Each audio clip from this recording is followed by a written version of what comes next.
أعوذ بالله من الشيطان الرجيم بسم الله الرحمن الرحيم رب اشرح لي صدري ويسر لي أمري واحلل عقدة من لساني يفقهوا قولي واجعل لي وزيرا من أهلي رب زدني علما رب زدني علما رب زدني علما آمين. بسم الله الرحمن الرحيم نحمده ونستعينه ونستغفره ونؤمن به ونتوكل عليه ونعوذ بالله من شرور أنفسنا ومن سيئات أعمالنا من يهده من يهده له فلا مضل له ومن يضلل له فلا هادي له ونشهد أن لا إله إلا الله وحده لا شريك له ونشهد أن سيدنا ومولانا محمد عبده ورسوله صلى الله تعالى عليه وعلى آله وأصحابه وأزواجه وأمته أجمعين آمين. بسم الله الرحمن الرحيم. السلام علیکم ورحمۃ اللہ وبرکاتہ. کیسے ہیں آپ سب لوگ؟ دیکھیں آج بھی آدھے لوگ لیٹ آئیں گے، تو جو لیٹ آتے ہیں کہیں بھی کسی بھی معاملے میں، آپ دیکھیں سیلیں لگی ہوئی ہیں، آج کل لگی ہوئی ہے نا بازاروں میں 14 اگست کی. تو جو پہلے دن جائیں گے وہ اچھی چیزیں لے آئیں گے، جو دوسرے دن جائیں گے کچھ گزارا، اور جو تیسرے چوتھے دن جائیں گے گھٹیا چیزیں اٹھا کے لائیں گے. تو جو لیٹ آتا ہے نقصان اٹھاتا ہے. یہی معاملہ کلاس کے سلسلے میں بھی ہے. اور رہ گئے کام، یہ ہم نے ایکسکیوز بنایا ہوا. مسئلہ کام کا نہیں ہے، مسئلہ جلدی اٹھنے کا ہے. جو فجر کے بعد نہ سوئے، آج کل فجر 4 بجے ہوتی ہے ماشاء اللہ، آپ نے جو دعائیں اذکار پڑھنے سب پڑھ کے بھی آپ 5 نہیں 5:30 فارغ ہو جائیں گے. اور کیا مار کا ہم نے مار دیتے ہیں، ہم پڑھنے والے ہوں تو چاہیے ہی کیا. نہیں سنجیدہ باتیں، پر میں خود اب جیسے جو بھی تسبیحات پڑھتے ہیں، صبح کی کوئی صورتیں پڑھتے ہیں، جو کچھ بھی ہے سب کرتے 5:30 فارغ ہو جائیں گے. 5:30 سے 9 بجے تک کتنے گھنٹے ہیں. اس دوران میں کھانا بھی بن جائے گا، آٹا بھی گوندھ جائے گا، صفائی بھی ہو جائے گی، سب کچھ ہو جائے گا. کوئی ایسا کام نہیں ہے جو نہ ہو سکے. اور ایک آدھ بہن کو چھوڑ کر کوئی گھر میں اکیلی بھی نہیں. یعنی یہ ہے نا کہ کام والی نہیں آنا ہے تو میں کیا کروں. تو ایک آدھ کو چھوڑ کر کوئی ایسی نہیں. گھر میں اور ساتھی ہیں جن کے کوئی دیورانیاں جٹھانیاں جو کام کروا سکتی ہیں، اس طرح کی چیزیں کروا سکتی ہیں. صرف بات ہے اہمیت دینے کی، اور بات ہے اپنے آپ کو آرگنائز کرنے کی. تو پہلے تو اہمیت دے، قرآن کو پرائیورٹی بنائے، اور اس کے بعد اپنے آپ کو ریگولرائز. صحابہ کرام رضی اللہ تعالیٰ عنہم علیہم اجمعین تھے. ہم جانتے ہیں وہ بڑے عالم تھے، انہوں نے بڑا قرآن، نبی کریم صلی اللہ علیہ وسلم کی بڑی خدمت کی. ان کی زندگیوں پر کبھی نظر ڈالے، ان کی زندگیاں ہماری جیسی زندگیاں نہیں تھی. وہ چرواہے تھے، کسان تھے، اونٹ چراتے تھے، بکریاں چراتے تھے، اور کھیتی باڑی کرتے تھے. اور آپ یہ دیکھیے صحرا کا علاقہ تھا، شدید گرمی تھی. ابھی یہ جو ہے گئی ہوئی تھی حج پر، میری 3-4 ماشاء اللہ اسٹوڈینٹس گئی ہوئی تھی.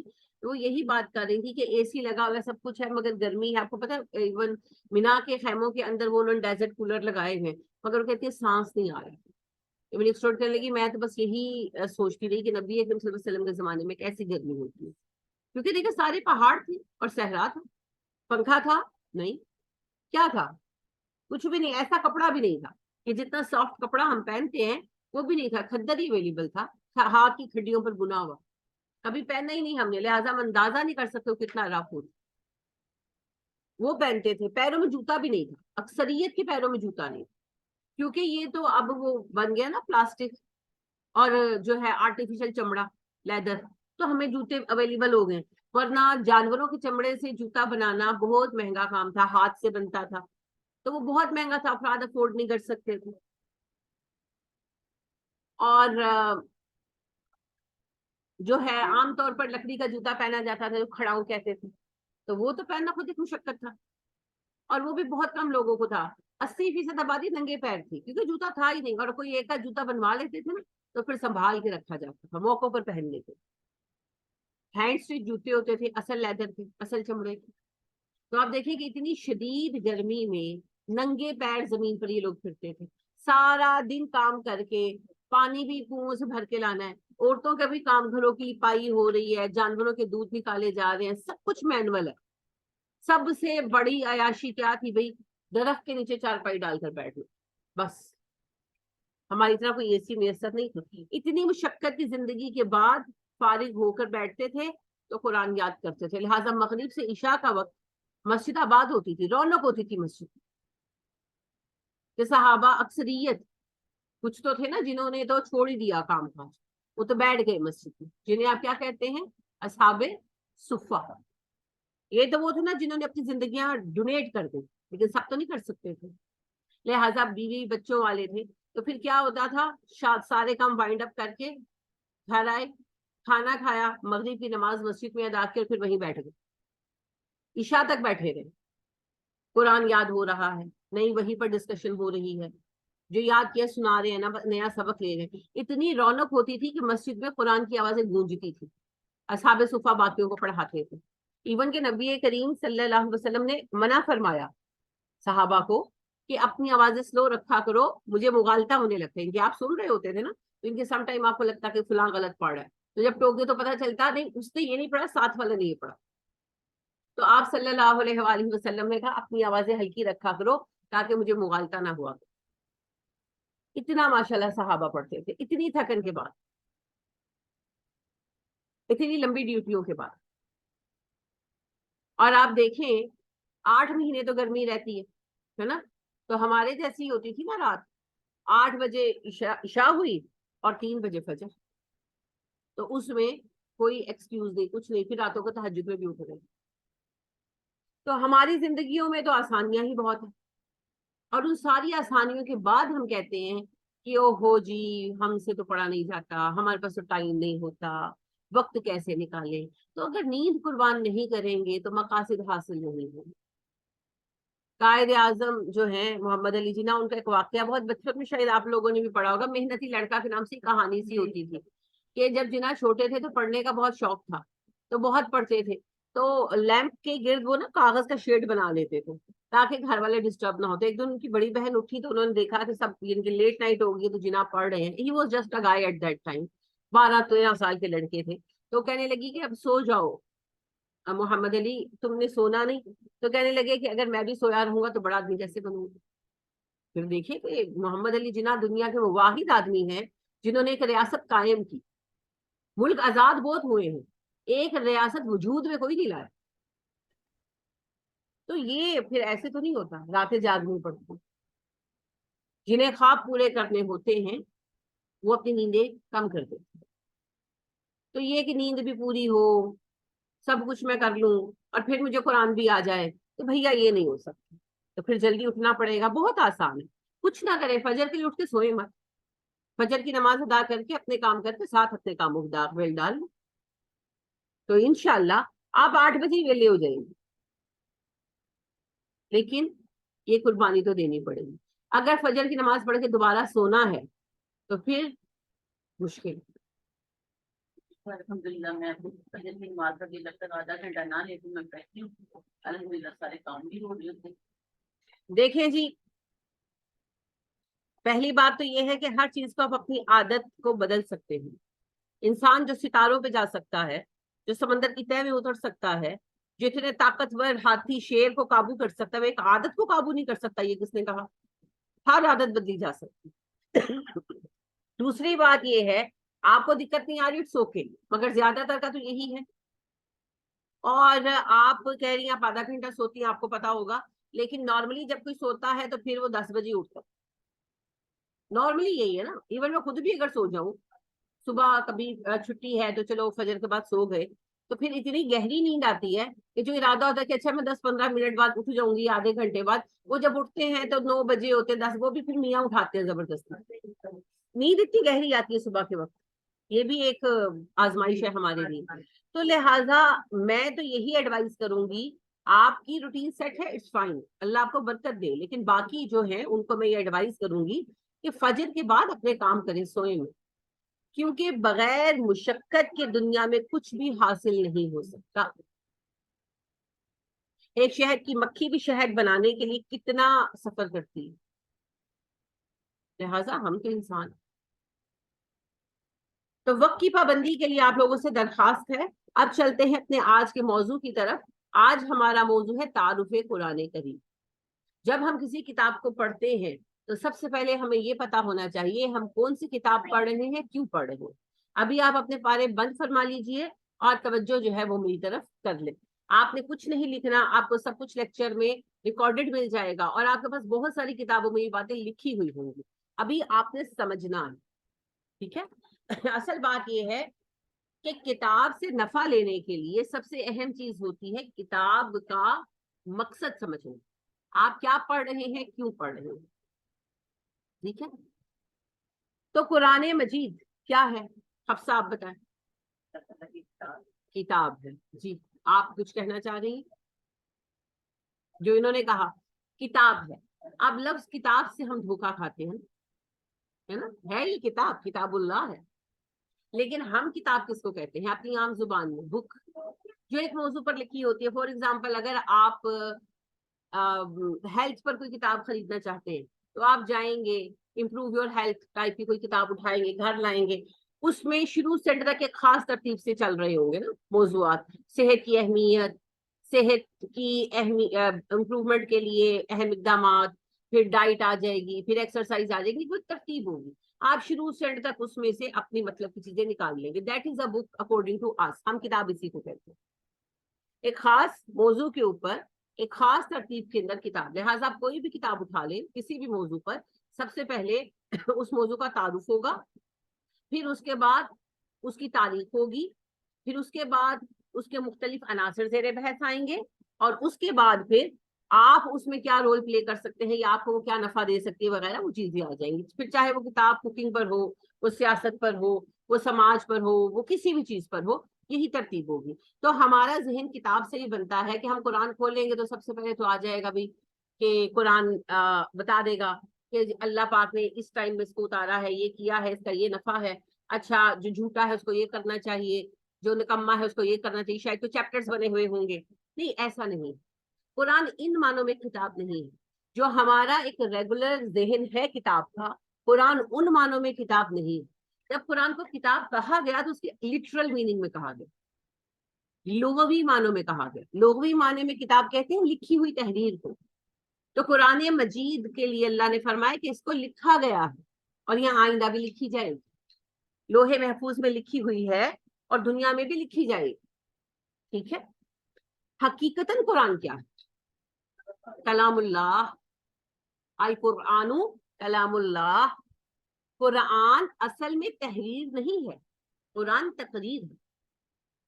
کیا نبی کریم صلی اللہ علیہ وسلم لکھ کر دیتے تھے؟ وہ تو حفاظت کے لیے ہوا نا, آپ سناتے تھے. اور قرآن کا انداز کیا ہے؟ یا ایھا الناس, یا ایھا الذین آمنوا, یا ایھا المشرکین, یا ایھا المشرکون. ایسے ہی ہے نا. کیوں ہے ایسا انداز؟ خطاب کا انداز ہے. اے لوگو, اے مومنو, اے کافرو, اے مشرکو, اے منافقو. خطاب ہے نا, مخاطب کیا گیا ہے, خطاب ہے. کیونکہ یہ خطبات ہیں, یہ خطبات ہیں, تقریریں جو اللہ سبحانہ و تعالیٰ نے اصل میں دی ہیں, لیکن زبان نبی کریم صلی اللہ علیہ وسلم کی تھی. الفاظ اللہ کے ہیں جنہیں جبرائیل نے لا کر نبی صلی اللہ علیہ وسلم کو پہنچایا, اور نبی کریم صلی اللہ علیہ وسلم نے انہیں ڈیلیور کیا. آواز اور زبان نبی کریم صلی اللہ علیہ وسلم کی تھی, لیکن الفاظ, مفاہیم اور احکام اللہ. تو یہ کلام اللہ ہے جسے انسانوں تک پہنچانے کا ذریعہ نبی کریم صلی اللہ علیہ وآلہ وسلم کی زبان حق بیان بنی. قرآن اکٹھا تو نہیں اترا نا. کیسے ہوتا تھا قرآن کا نزول؟ ضرورت کے مطابق. جو سوال سامنے آتا تھا, جیسے سورہ یوسف کو لے لیں, آ کر کہنے لگے یوسف بتاؤ کون تھے. اب نبی صلی اللہ علیہ وسلم کو تو پتا نہیں تھا. پھر سورہ یوسف پوری آئی, پورا خطبہ پڑھ کر سنایا, یہ تھا یوسف کا معاملہ, اب بتاؤ کیا کہتے ہیں, ہے نا. سورہ کہف میں دیکھیں 3 سوال پوچھے تھے نا. بتاؤ ذوالقرنین کون تھا, بتاؤ کشتی والوں کا قصہ کیا تھا, بتاؤ تیسرا کیا سوال تھا, خضر کا قصہ کیا تھا, خضر کون تھے. تو یہ جو 3 سوال سامنے دیے گئے تھے, اصحاب کہف, خضر اور کشتی والے, سوری ذوالقرنین، ان کا کیا قصہ تھا؟ تو نبی کریم صلی اللہ علیہ وسلم پر پھر سورہ کاف آئی، جو ایک خطبے کی شکل میں ہے، ایک مکمل خطبہ ہے، اس میں سارے سوالات کے جواب. تو جب آپ صلی اللہ علیہ وسلم سے کوئی بھی سوال ہوتا تھا تو اس کے جواب میں یا کوئی بحث ہوتی تھی، ضروری نہیں کہ وہ ایک سوال اور بحث ہوتی تھی، تو آپ صلی اللہ علیہ وسلم کو ایک اگلا خطبہ ملتا تھا جسے پھر آپ صلی اللہ علیہ وسلم پڑھ کر سناتے تھے. پورے خطبے کے انداز میں سناتے تھے آپ صلی اللہ علیہ وسلم. ایسے نہیں سناتے تھے جیسے ہمارے قاری سناتے ہیں. وہ جو ہم قرآن کو اللہ کی کتاب مانتے ہیں تو وہ تو تلاوت ہے نا جو ہم کرتے ہیں. نبی اکرم صلی اللہ علیہ وسلم خطبے کے انداز میں سناتے تھے، جیسے میں آپ سے بات کر رہی ہوں ایک خطبے کے انداز میں. ڈپٹ جہاں پر آتی تھی آپ صلی اللہ علیہ وسلم کا انداز ویسا ہی ناصحانہ ہوتا تھا. جہاں نرم دلی کی بات آتی تھی، جہاں واز آتا تھا، وہاں آپ صلی اللہ علیہ وسلم اثر انگیز بات کرتے تھے. جہاں سمجھانے کی بات آتی تھی وہاں لہجے میں نرمی لاتے تھے. یعنی آپ صلی اللہ علیہ وسلم انہیں خطبات ہی کی شکل میں پیش کرتے. ٹھیک ہے. تو قرآن مجید جو ہے یہ ان معنوں میں کتاب نہیں ہے جن معنوں میں ہم کتابوں سے آشنا ہے. اسی لیے جب ایک بگنر، ایک آغاز کرنے والا قرآن کو کھولتا ہے تو کنفیوز ہو جائے. دو طرح کے لوگ ہوتے ہیں، ایک جن کو پہلی شک و شبہات ہیں تو وہ کہتے ہیں لو یہ کیا، یہ تو سمجھ ہی نہیں آ رہی یہ کیا. دوسرے وہ ہیں جن کا یقین پختہ ہے مگر ابھی انہوں نے سیکھا نہیں، پھر وہ گھبراتے ہیں تو وہ پھر الٹے سیدھے جواز پیش کرتے ہیں، نہیں یوں ہے وہ ہے، ہمیں سمجھ نہیں آ رہی، عام لوگوں کے لیے نہیں ہے. اس طرح کے کنفیوژن جنم لیتے ہیں کیونکہ اصل میں ہم 3-4 چیزیں لیک کر رہے ہوتے ہیں. ایک تو یہ کہ قرآن کیا ہے، کیسے اترا ہم یہ نہیں جانتے، اور اس کا مقصد کیا ہے، اور چوتھی اہم بات یہ کہ اس کو پڑھنے کا طریقہ کیا. تو پہلے ہم اسی پر ڈسکس کریں، پھر ہم قرآن کا باقاعدہ مطالعہ شروع کریں. تو سب سے پہلے تو قرآن مجید جو ہے یہ اللہ کا کلام ہے. اس کا اصل نام جو نبی صلی اللہ علیہ وسلم کے زمانے میں رائج تھا، کوئی بتا سکتا ہے؟ آپ نے سوال مس کیا کیونکہ آپ ان کی چال دیکھ رہی تھی، آپ اپنا چلن دیکھ رہے. جی کوئی بتا سکتا ہے؟ بارک اللہ فی علمک. مصحف، مصحف صحیفے سے مصحف. عربوں میں آدمی مصحف کہا جاتا ہے. مجھے اس بات کا اندازہ حج پر جا کر، جب میں حج پر گئی تو قرآن کمپلیکس ڈھونڈ رہی تھی میں، شاہ فہد کا بہت بڑا ہو گیا. آپ کو پتا ہے اس وقت جو ہے مکہ ٹاور بن رہا تھا. آئی وینٹ فار حج ان 2006، تو اس وقت ابھی بن رہا تھا، تو وہ کنسٹرکشن کی وجہ سے رستے جگہ جگہ سے بند کیے ہوئے تھے. تو میں نے ان سے پوچھا، عربی مجھے تھوڑی تھوڑی آتی ہے، تو میں نے ان سے پوچھا کہ شاہ فہد قرآن کمپلیکس، تو وہ کہے قرآن مل قرآن. اب میں حیران ہو گئی، مجھے پوچھا قرآن کیا ہے. تو یہ تو مجھے پتا تھا کہ ڈیفینیٹلی اس کو پتا ہے قرآن کیا ہے، لیکن میں ہی کچھ غلطی کر رہی ہوں. خیر مجھے وہاں پتا نہیں چلا، پھر میں نے آ کر دیکھا اور مجھے یہ پتا چلا کہ عرب آج بھی مصحف ہی کہتے ہیں. قرآن کا لفظ ہمارے ہاں زیادہ رائج ہو گیا. غلط نہیں ہے، اس میں کوئی غلطی نہیں ہے، یہ کوئی اختلاف یا کوئی جھگڑا نہیں، ویسے علم کی بات ہے. عرب آج بھی مصحف کہتے ہیں کیونکہ نبی صلی اللہ علیہ وسلم کے زمانے میں مصحف ہی کا لفظ استعمال ہوتا تھا. لہٰذا آپ دیکھیں گے کہ جو لکھے بھی ہوئے تھے نا لوگوں کے پاس نسخے، جیسے اما عائشہ نے اپنا لکھ رکھا تھا، اسے کیا کہتے ہیں؟ مصحف عائشہ. عبداللہ بن مسعود نے لکھ رکھا تھا، اسے کہتے تھے مصحف ابن مسعود. ابو بکر صدیق رضی اللہ تعالیٰ عنہ نے جو لکھوایا قرآن، اسے کیا کہتے ہیں؟ مصحف صدیقی. ٹھیک ہے. مصحف عثمانی. تو مصحف عربوں میں عام نام ہے. مصحف کا مطلب کیا ہوتا ہے؟ ریٹن، صحیفے سے ہے. صحیفہ بکلیٹ اور مصحف بڑی کتاب. ٹھیک ہے، صحیفے سے. قرآن اصل میں مصحف کا ایک صفاتی نام ہے، اس کی صفت ہے، اس کی کوالٹی ہے. قرآن کا لفظ قرأ یقرأ سے، پڑھنا، بار بار پڑھنا. تو قرآن مبالغہ ہے، جیسے رحمان مبالغہ ہے. رحمان مبالغہ ہے کہ نہیں؟ رحمان اللہ کا نام ہے کہ نہیں؟ آپ لوگ بلینک ہو جاتے ہیں. رحمان اللہ کا نام ہے کہ نہیں؟ اور رحمان الرحیم پڑھتے ہیں کہ نہیں؟ تو پھر مجھے ایسے بلینک ہو کر کیوں دیکھ رہے ہیں؟ جو اصل نام ہے وہ تو راہم ہوتا ہے، اس سے رحمان بنا ہے. تو کتنی بار میں آپ کو بتا چکی کہ رحمان فالان کے وزن پر مبالغہ ہے، مبالغہ ہے، جس کا مطلب ہے شدت کے ساتھ رحم کرنے والا، بار بار اور شدید. فالان کے وزن کے اندر شدت پائی جاتی ہے.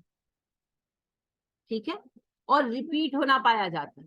تو رحمان کی ان بلٹ معنی میں ہے کہ رحم بہت زیادہ کرتا ہے اور بار بار کرتا ہے. یہ نہیں کہ ایک بار کر دیا تو بس دوبارہ جا کے کو ہم انسان ہے نا، کسی کو ایک بار معاف کریں گے، 2 بار معاف کریں گے، پھر کہیں گے تمہارا تو کام ہی دفعہ ہو جاؤ. اللہ ایسا نہیں کرتے نا. اللہ ہمیشہ معاف کرتے ہیں. اللہ کہتے ہیں جب تک تم معافی مانگتے رہو گے میں معاف کرتا رہوں. تو اللہ رحم ہمیشہ کرتے رہتے ہیں. اللہ کا دروازہ کبھی بند نہیں ہوتا. ٹھیک ہے. تو فالان کے وزن پر ہے قرآن. اس میں ایک تو شدت ہے، بہت پڑھا جائے گا، اور دوسرا ریپیٹیشن ہے، بار بار پڑھا جائے گا، پڑھا جاتا. تو یہ قرآن کا صفاتی نام ہے. کہاں پر آیا ہے؟ قرآن میں آیا ہے. انہ لقرآن عظیم فی لوح محفوظ. اللہ نے خود کہا یہ عظیم قرآن ہے، کیونکہ اللہ کو تو پتا تھا کہ اس سے کتنا پڑھا جانا ہے. تو اس میں کوئی دو رائے نہیں کہ یہ دنیا میں سب سے زیادہ پڑھی جانے والی کتاب، اس سے کوئی انکار نہیں کر سکتا. تو قرآن ایک صفاتی نام ہے. اس کا مادہ کیا ہے؟ روٹ کیا ہے اس کی؟ قاف را حمزہ. قاف را حمزہ، قرأ یقرأ اس کا مصدر. تو بہرحال مصحف اس کا حقیقی نام ہے. حقیقی سے مراد کی جو نبی صلی اللہ علیہ وسلم کے زمانے میں رائج ہوا، اور قرآن اس کا صفاتی نام ہے. ویسے اس کے کئی نام ہیں. اس کا نام نور بھی ہے، اس کا نام مبین بھی ہے، اس کا نام جو ہے اللہ سبحانہ و تعالیٰ نے ام الکتاب بھی رکھا ہے. ساری کتابوں کی بنیاد ہے قرآن مجید، اور نچوڑ بھی ہے. تو اس کے کئی نام قرآن مجید میں آپ پڑھیں گے. جو ہے کتاب و مجید بھی اس کا نام آتا ہے، کتاب و مبارکن بھی اس کا نام آتا ہے. تو اس کے بہت سارے نام انشاءاللہ آپ قرآن میں بھی پڑھیں گے. تو کسی بھی اچھے نام سے قرآن مجید کو پکارا جا سکتا ہے. کلام اللہ اس کا حقیقی نام بن جاتا ہے، کلام اللہ. پھر کتاب اللہ بھی اس کا نام ہے. تو وہ آپ کسی بھی نام سے اس کو پکار سکتے ہیں. قرآن کا کانٹینٹ کہاں سے آیا؟ ہر کتاب کا کانٹینٹ ہوتا ہے نا، اور کتاب کی اہمیت کس چیز پر ہوتی ہے؟ کانٹینٹ اس کے مواد کو، جو اس کے اندر لکھا ہوا ہے اس کو کہتے ہیں. تو وہ جو مادہ ہے، جو مواد ہے، وہ کس رائٹر کا ہے، اسی پر کتاب کی اہمیت ہوتی ہے نا. ایک ان نون رائٹر ہے اردو کا، آپ کو اس کا نام کبھی نہیں سنا، لیٹ سپوز محمد جاوید، تو آپ کتاب بائے نہیں کریں گے. لیکن اگر وہ کسی نامور، جیسے فور ایگزامپل اشفاق جو ہے اشفاق احمد، تو آپ دیکھتے ہیں کہ اشفاق احمد کی کتاب ہے سو محبت سو افسانے، آپ جھٹ سے خرید لیں گے، چاہے گھر آ کر کتاب بیکار لگے، وہ بات کی بات ہے. لیکن رائٹر کا نام ہے نا بانو قدسیہ، او ہو مستنصر حسین تارڑ، واہ واہ یہ تو زبردست رائٹر ہے. پھر چاہے آپ کو کتاب پسند آئے یا نہ آئے، وہ بات کی بات ہے، مگر آپ خرید لیتے ہیں. ایسا ہوتا ہے نا. اور جو نئے رائٹرز آتے ہیں جن کو لوگ نہیں جانتے، ان کی کتاب اچھی بھی ہو تو بڑی سستی بکری ہوتی ہے، پھر بھی بندہ کہتا ہے اچھا پتہ نہیں 250 روپے لگاؤں کہ نہ لگاؤں، ہے نا. تو رائٹر کون ہے یہ بڑی اہم بات ہے. کتاب کس کی ہے؟ اللہ کی کتاب. بہت اچھا. اللہ نے لکھی؟ سوچ لیں، جب آپ سوچ لیں اللہ نے لکھی. اللہ پاک نے نازل فرمائی. جو آپ لکھی کہہ رہے ہیں نا، وہ تو آپ لوہے محفوظ کی بات کر رہے ہیں نا. لوہے محفوظ کی بحث نہیں چل رہی، ہم اس قرآن کی بات کر رہے ہیں جو آپ کے پاس ہے، جو میرے پاس ہے. وہ قرآن مجید نازل کیا اللہ. اصل میں قرآن مجید کے بارے میں یہ جان لیں کہ قرآن اللہ کا کلام ہے، اللہ کریم نے اس کو نازل فرمایا. ٹھیک ہے. تو قرآن کا سورس کیا ہے، ماخذ کیا ہے، ذریعہ کیا ہے؟ وہی. تحریر نہیں ہے. تحریر تو حفاظت کا ذریعہ. جو لکھا آپ، جس پر آپ کہہ رہے ہیں ہاں جی اللہ نے لکھا، وہ بھی اللہ کے حکم سے لکھا قلم نے. وہ تو غیب کا ہمارا ایمان ہے، اس کو چھوڑ دیں. ہم یہاں قرآن کے حصول کے ذرائع پر بات کر رہے ہیں کہ قرآن ہم تک کیسے پہنچا. تو اللہ سبحانہ و تعالیٰ نے قرآن کو نازل کیا. تو قرآن کا پھر سورس کیا ہے؟ وہی. دنیا میں اللہ کریم نے انسان کو بھیجا، انسان کو علم کے ذرائع دیے. علم کا سب سے پہلا ذریعہ کیا ہے؟ حواس ہمسا. اسی سے سیکھتے ہیں. آپ دیکھیں بچہ جو چھوٹا ہوتا ہے وہ ہر چیز منہ میں کیوں ڈالتے ہیں؟ اس کا سب سے قوی جو اس وقت حواس کام کر رہا ہوتا ہے نا، وہ ہوتا ہے چکھنا. لہٰذا بچہ ہر چیز ٹیسٹ کرتا ہے. لوہے کا ٹکڑا بھی اٹھا کے وہ منہ میں ڈالتا ہے، اسے سمجھ آتی کھانے کا نہیں ہے، پھر وہ پھینک دیتے. پتھر بھی اٹھا کے منہ میں ڈالتا ہے، کوئی ٹیسٹ نہیں ہے، پھینک دو. صرف وہ ٹیسٹ کے پیچھے جاتا ہے نا. پھر آہستہ آہستہ اور حواس اسٹرانگ ہونے لگتے، سونگنا شروع کرتا ہے، اچھی اسمیل، بری اسمیل، ٹچ. تو حواس پہلا ذریعہ ہے انسان کے لیے چیزوں کو سمجھنے کا، پہلا ذریعہ. دوسرا پھر ذریعہ ہے عقل. جس میں پھر سائنس آ جاتی ہے، تجربات، سب کچھ آ جاتے ہیں. پھر انسان حواس کے ساتھ ساتھ عقل کا استعمال کرتا ہے. ان کے جیسے پہلی بار انسان نے جب نمک چکھا، اچھا یہ تو کوئی اور ہی ٹیسٹ ہے. اچھا کوئی نیچرل نمکین چیز ملی ہے آج تک آپ کو؟ کوئی چیز نیچرلی نمکین نہیں ہے. پھل سبزی کوئی نیچرلی نمکین ہے؟ انسان سادہ ہی پکا کے کھاتا تھا، اتنا مزہ نہیں آتا تھا. پھر کبھی کسی دور میں نمک کی سمجھ آئی، اب یہ نمک ہے تو اس کا ٹیسٹ تو بڑا کڑوا سا ہے، اس کو میں کس استعمال میں لاؤں. پھر کسی نے تجربہ کیا تو کھانے کا تو بڑا انہانس ہو گیا ٹیسٹ، پھر ہم کھانوں میں نمک ڈال دیں گے، پھر نمکین الگ ہوا، میٹھا الگ ہوا. تو انسان نے چیزوں کو پہچانا حواس کے ذریعے اور ان کا استعمال سیکھا عقل کے ذریعے. سائنس عقل ہی کا ایک شعبہ ہے، لیکن ایک درجہ وہ آتا ہے جہاں عقل اور حواس دونوں ساتھ چھوڑ جائیں، جہاں عقل اور حواس کام نہیں کر سکتے. اللہ سبحانہ و تعالیٰ نے ہمیں انسان بنایا، ہم نے جان لیا گائے الگ ہے، بھینس الگ ہے، ہاتھی الگ ہے، میں الگ ہوں، میں ایک علیحدہ اسپیشیز ہوں. میں ان سے برتر بھی ہوں، میں بول سکتی ہوں، میں سمجھ سکتی ہوں، میں غور و فکر کر سکتی ہوں، میں اپنی زندگی کو ایولیٹ کر سکتی ہوں، بہتر کر سکتی ہوں، امپروو کر سکتی ہوں، میرے پاس علم ہے. ٹھیک ہے، لیکن اتنی بڑی کائنات بنا کر مجھے اس کائنات میں انسٹال کر کے ساری دنیا میری خدمت میں لگا کر کس نے رکھا؟ کیوں رکھا؟ مجھ سے کیا چاہتا ہے؟ کون ہے میرا بنانے والا، میرا خالق؟ کہاں ہے؟ کیا کروں اس کے لیے؟ کیا میں کبھی اس سے ملوں گی؟ کیا زندگی ایسی چلتی رہے گی؟ کیا اس کا کوئی مقصد ہے؟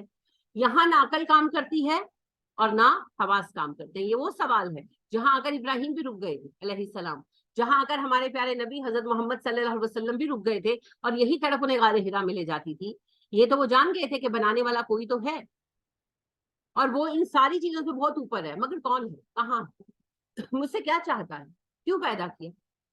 کیا بس کھا پی کر مر جانا یہی مقصد ہے؟ کیا کچھ اور بھی ہے؟ کیا کروں؟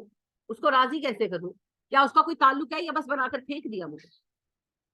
اب یہ وہ سوالات ہیں جہاں نہ عقل کام کرے گی نہ حواس کام کرے گی، کیونکہ یہ باتیں جو ہیں ان کا تعلق اللہ سبحانہ و تعالیٰ کے غائبات کے ساتھ. لہٰذا یہاں پھر ضرورت پیش آتی ہے وحی کی، گائیڈنس کی. لہٰذا اس مقام پر ابراہیم جیسا عقل مند بندہ بھی کھڑا تھا، ابراہیم علیہ السلام بھی کھڑے تھے. پھر اللہ پاک نے وحی بھیجی. نبی کریم صلی اللہ علیہ وسلم بھی ہرا میں بیٹھے اسی پریشانی میں مبتلا تھے جب جبرائیل آئے. تو یہاں سے کام شروع ہوتا ہے وحی. اقبال کہتے ہیں عقل گو آستان سے دور نہیں، اس کی تقدیر میں حضور نہیں. دل بینا بکر خدا سے طلب، آنکھ کا نور دل کا نور نہیں. کہ عقل بھی اللہ کی طرف رہنمائی تو کرتی ہے. ایک عقل مند انسان جب کائنات پر غور کرتا ہے، ابراہیم علیہ السلام نے کیسے سمجھا تھا؟ مشرک قوم میں تھے نا، کیسے سمجھا کہ اللہ ہے کیا؟ کیسے کہا لوگوں کو کہ یہ سورج چاند خدا نہیں ہے میرے؟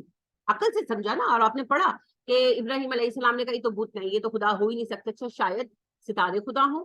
پھر ستارے ڈوبے اور چاند آیا تو کہنے لگے شاید چاند خدا ہو. پھر چاند ڈوبا اور سورج آیا تو کہنے لگے سورج بڑا ہے، شاید یہ خدا ہو. پھر سورج بھی ڈوب گیا تو انہوں نے کہا انا لا احب الافلین، یہ جو ڈوب جانے والے ہیں مجھے پسند نہیں، یہ خدا نہیں ہو سکتے، خدا تو کوئی اور ہی ہے. تو یہاں تک تو عقل نے گائیڈ کر دیا کہ یہ سسٹم کو چلانے والا رب ہے، مگر اب وہ رب کون ہے، کیا چاہتا ہے، یہاں پھر عقل نہیں لے جاتی. یہاں جانے کے لیے وہی چاہیے. آپ اپنے کسی ملازم کو کسی جگہ بھیجیں اور اس کو یہ نہ بتائیں کہ کام کیا ہے، کہاں جانا ہے، کیا کرنا ہے. کریں گے ایسا؟ نہیں کریں گے نا، حالانکہ ہم عام انسان ہیں. جب ہم ایسی غلطی نہیں کریں گے تو وہ تو رب کریم ہے. اس نے ہم اپنے بندوں کو، اپنی تخلیق کو، اپنے شاہکار کو یہاں انسٹال کیا تو وہ نہیں بتائے گا کہ کیوں بھیجا ہے، کیا کرنے بھیجا ہے، چھوڑ دے گا. خلاف عقل ہے. لہٰذا پھر اللہ سبحانہ و تعالیٰ نے آغاز میں ہی بتا دیا، جب اللہ نے انسانوں کی روحوں کو پیدا کیا عہد الست کے دن، تبھی اللہ نے کہا جاؤ دنیا میں آباد ہو جاؤ. اب میں تمہارے درمیان رسول بھیجوں گا، وہ تمہیں میرا پیغام دیں گے اور تم میرے پیغام کو فالو کرو گے. جو تم میں سے پیغام کو مانے گا اور فالو کرے گا، اس کی پیروی کرے گا، وہ جنتی ہوگا، اور جو انکار کرے گا وہ جہنمی ہوگا. آدم علیہ السلام کو زمین پر بھیجتے وقت بھی اللہ نے یہ بات کہہ دی. جاؤ آپ زمین پر آباد ہو جاؤ، جب میری طرف سے ہدایت نامہ آئے تو قبول کرنا، جو قبول کرے گا جنتی، جو رد کرے گا جہنمی، یہ بات بتا کر بھیج۔ تو آدم علیہ السلام سے شروع ہو کر یہ سلسلہ نبوت کا چلتا رہا، جب جب اللہ کریم نے چاہا کہ اب مناسب ٹائم ہے، اللہ نے نبیوں کو بھیجا۔ آخری نبی ہمارے پیارے نبی حضرت محمد صلی اللہ علیہ وآلہ وسلم، آپ صلی اللہ علیہ وسلم نے خود فرمایا، نبیوں کی مثال ایک خوبصورت ترین عمارت کی ہے کہ ایک بندہ اس کو دیکھتا ہے، اس کے گرد گھومتا اور کہتا ہے کیا حسین عمارت ہے، مگر اس میں ایک اینٹ کم ہے، میں وہ آخری اینٹ ہوں۔ تو نبی کریم صلی اللہ علیہ وسلم آخری نبی ہیں، اب دنیا میں کوئی نبی نہیں آنے لگا، ضرورت بھی نہیں۔ نبی کریم صلی اللہ علیہ وآلہ وسلم اللہ کے آخری نبی اور رسول ہیں۔ آپ صلی اللہ علیہ وآلہ وسلم پر وحی آئی، وحی کا لفظی مطلب ہوتا ہے اشارہ کرنا، متوجہ کرنا، بات دل میں ڈالنا، خیال پیدا کرنا۔ تو وحی چونکہ اللہ کی طرف سے دل پر ڈالی جاتی ہے، اسی لیے اسے وحی کہتے ہیں۔ تو نبی کریم صلی اللہ علیہ وسلم پر قرآن بصورت وحی نازل ہے۔ تو پھر قرآن کا سورس کیا ہے؟ قرآن کا ماخذ کیا ہے؟ وحی۔ وحی ابھی میں نے جملہ 5 منٹ پہلے بھی کہا تھا، آپ ساتھ ساتھ کنکلوڈ کریں اپنے لیے۔ پہلی بات یہ ہے کہ قرآن کیا ہے؟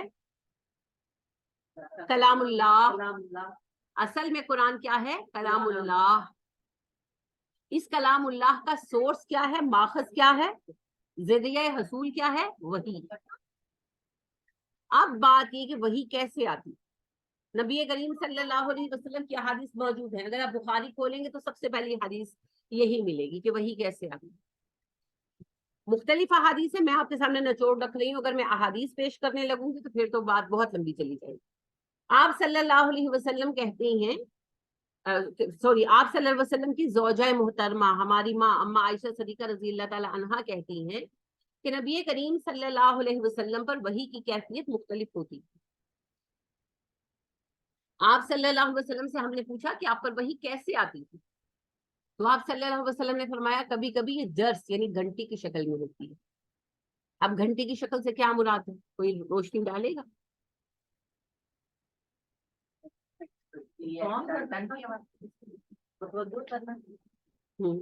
گھنٹی کیسے بجتی ہے؟ ٹن ٹن ٹن۔ جی جی جی آپ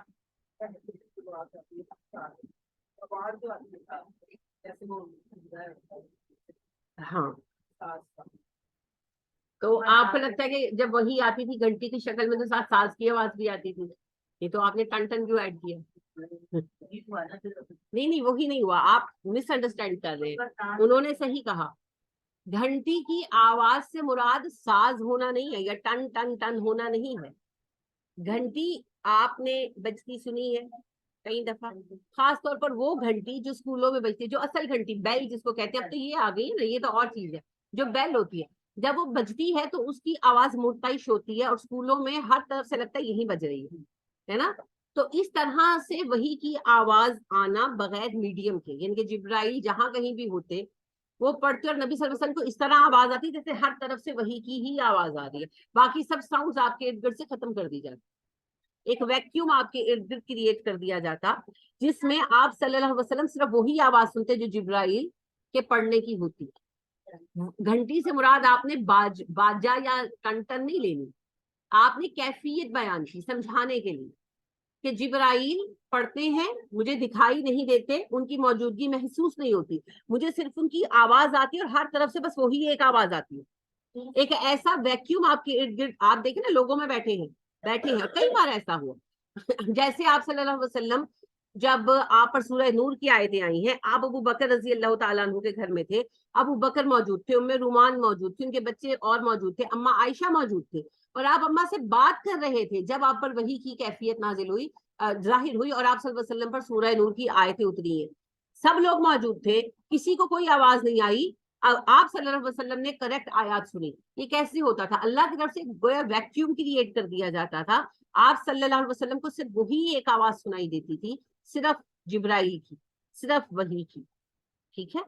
تو یہ تھا گھنٹی کی طرح، یعنی کہ ایک ہی آواز کا پھیلنا، ہر طرف سے آتا محسوس ہونا۔ تو آپ صلی اللہ علیہ وسلم نے کہا کبھی مجھ پر اس طرح وحی آتی ہے اور یہ بہت مشکل ہوتی، اس کا آپ کو اور وزن بہت آپ محسوس کرتے تھے. لہٰذا عائشہ صدیقہ رضی اللہ تعالیٰ عنہ فرماتی ہیں کہ میں نے کئی بار دیکھا کہ شدید سرد دنوں میں آپ پر وحی آتی مگر آپ صلی اللہ علیہ وسلم کے چہرہ مبارک پر پسینہ چمکنے لگتا اس طرح جس طرح موتی چمک رہے. اور آپ صلی اللہ علیہ وسلم ایک مرتبہ اونٹنی پر سوار تھے جب آپ پر اسی طرح وحی آئی تو اونٹنی جھکتی گئی یہاں تک کہ وہ زمین سے جا لگی. اور زید بن ثابت رضی اللہ تعالیٰ عنہ کہتے ہیں ایک مرتبہ نبی کریم صلی اللہ علیہ وسلم میری گود میں سر رکھ کر لیتے تھے, میری ران پر سر رکھ کر لیتے تھے اور آپ پر وحی نازل ہوئی اور مجھے لگتا تھا کہ میری ٹانگ کی ہڈی ٹوٹ جائے, اتنا پریشر تھا زید پر, تو نبی صلی اللہ علیہ وسلم پر کتنا. تو آپ صلی اللہ علیہ وسلم پر اس شکل میں وحی آئی. کیا شکل ہے یہ؟ بصورت بصوت جرس اس کو کہتے ہیں, حدیث کے لفظ ہیں گھنٹی کی آواز میں. اب یہ آپ کو کلیئر ہوا تو یہ ٹن ٹن ذہن سے نکال دیں, ٹھیک ہے, کوئی ٹن ٹن نہیں ہوتی تھی. دوسری شکل تھی جبرائیل علیہ السلام کا انسانی شکل میں آ جانا. کبھی کبھی جبرائیل انسانی شکل میں آ کر آپ کو فیس ٹو فیس وہی دے جاتے, پڑھا جاتا. اور جب بھی انسانی شکل میں آئی دہیا قلبی کی شکل میں رضی اللہ تعالیٰ عنہ. اب یہ بھی اللہ کی مرضی ہے, کیوں دہیا چنے گئے اللہ ہی بہتر جانتے ہیں, لیکن دہیا چنے. تو دہیا جتنی بار بھی انسانی شکل میں آئے ہیں, ہمیں نہیں پتا کتنی بار آئے ہیں, مگر نبی کریم صلی اللہ علیہ وسلم نے فرمایا جب بھی جبرائیل انسانی شکل میں آتے ہیں دہیا کی شکل میں آتے ہیں.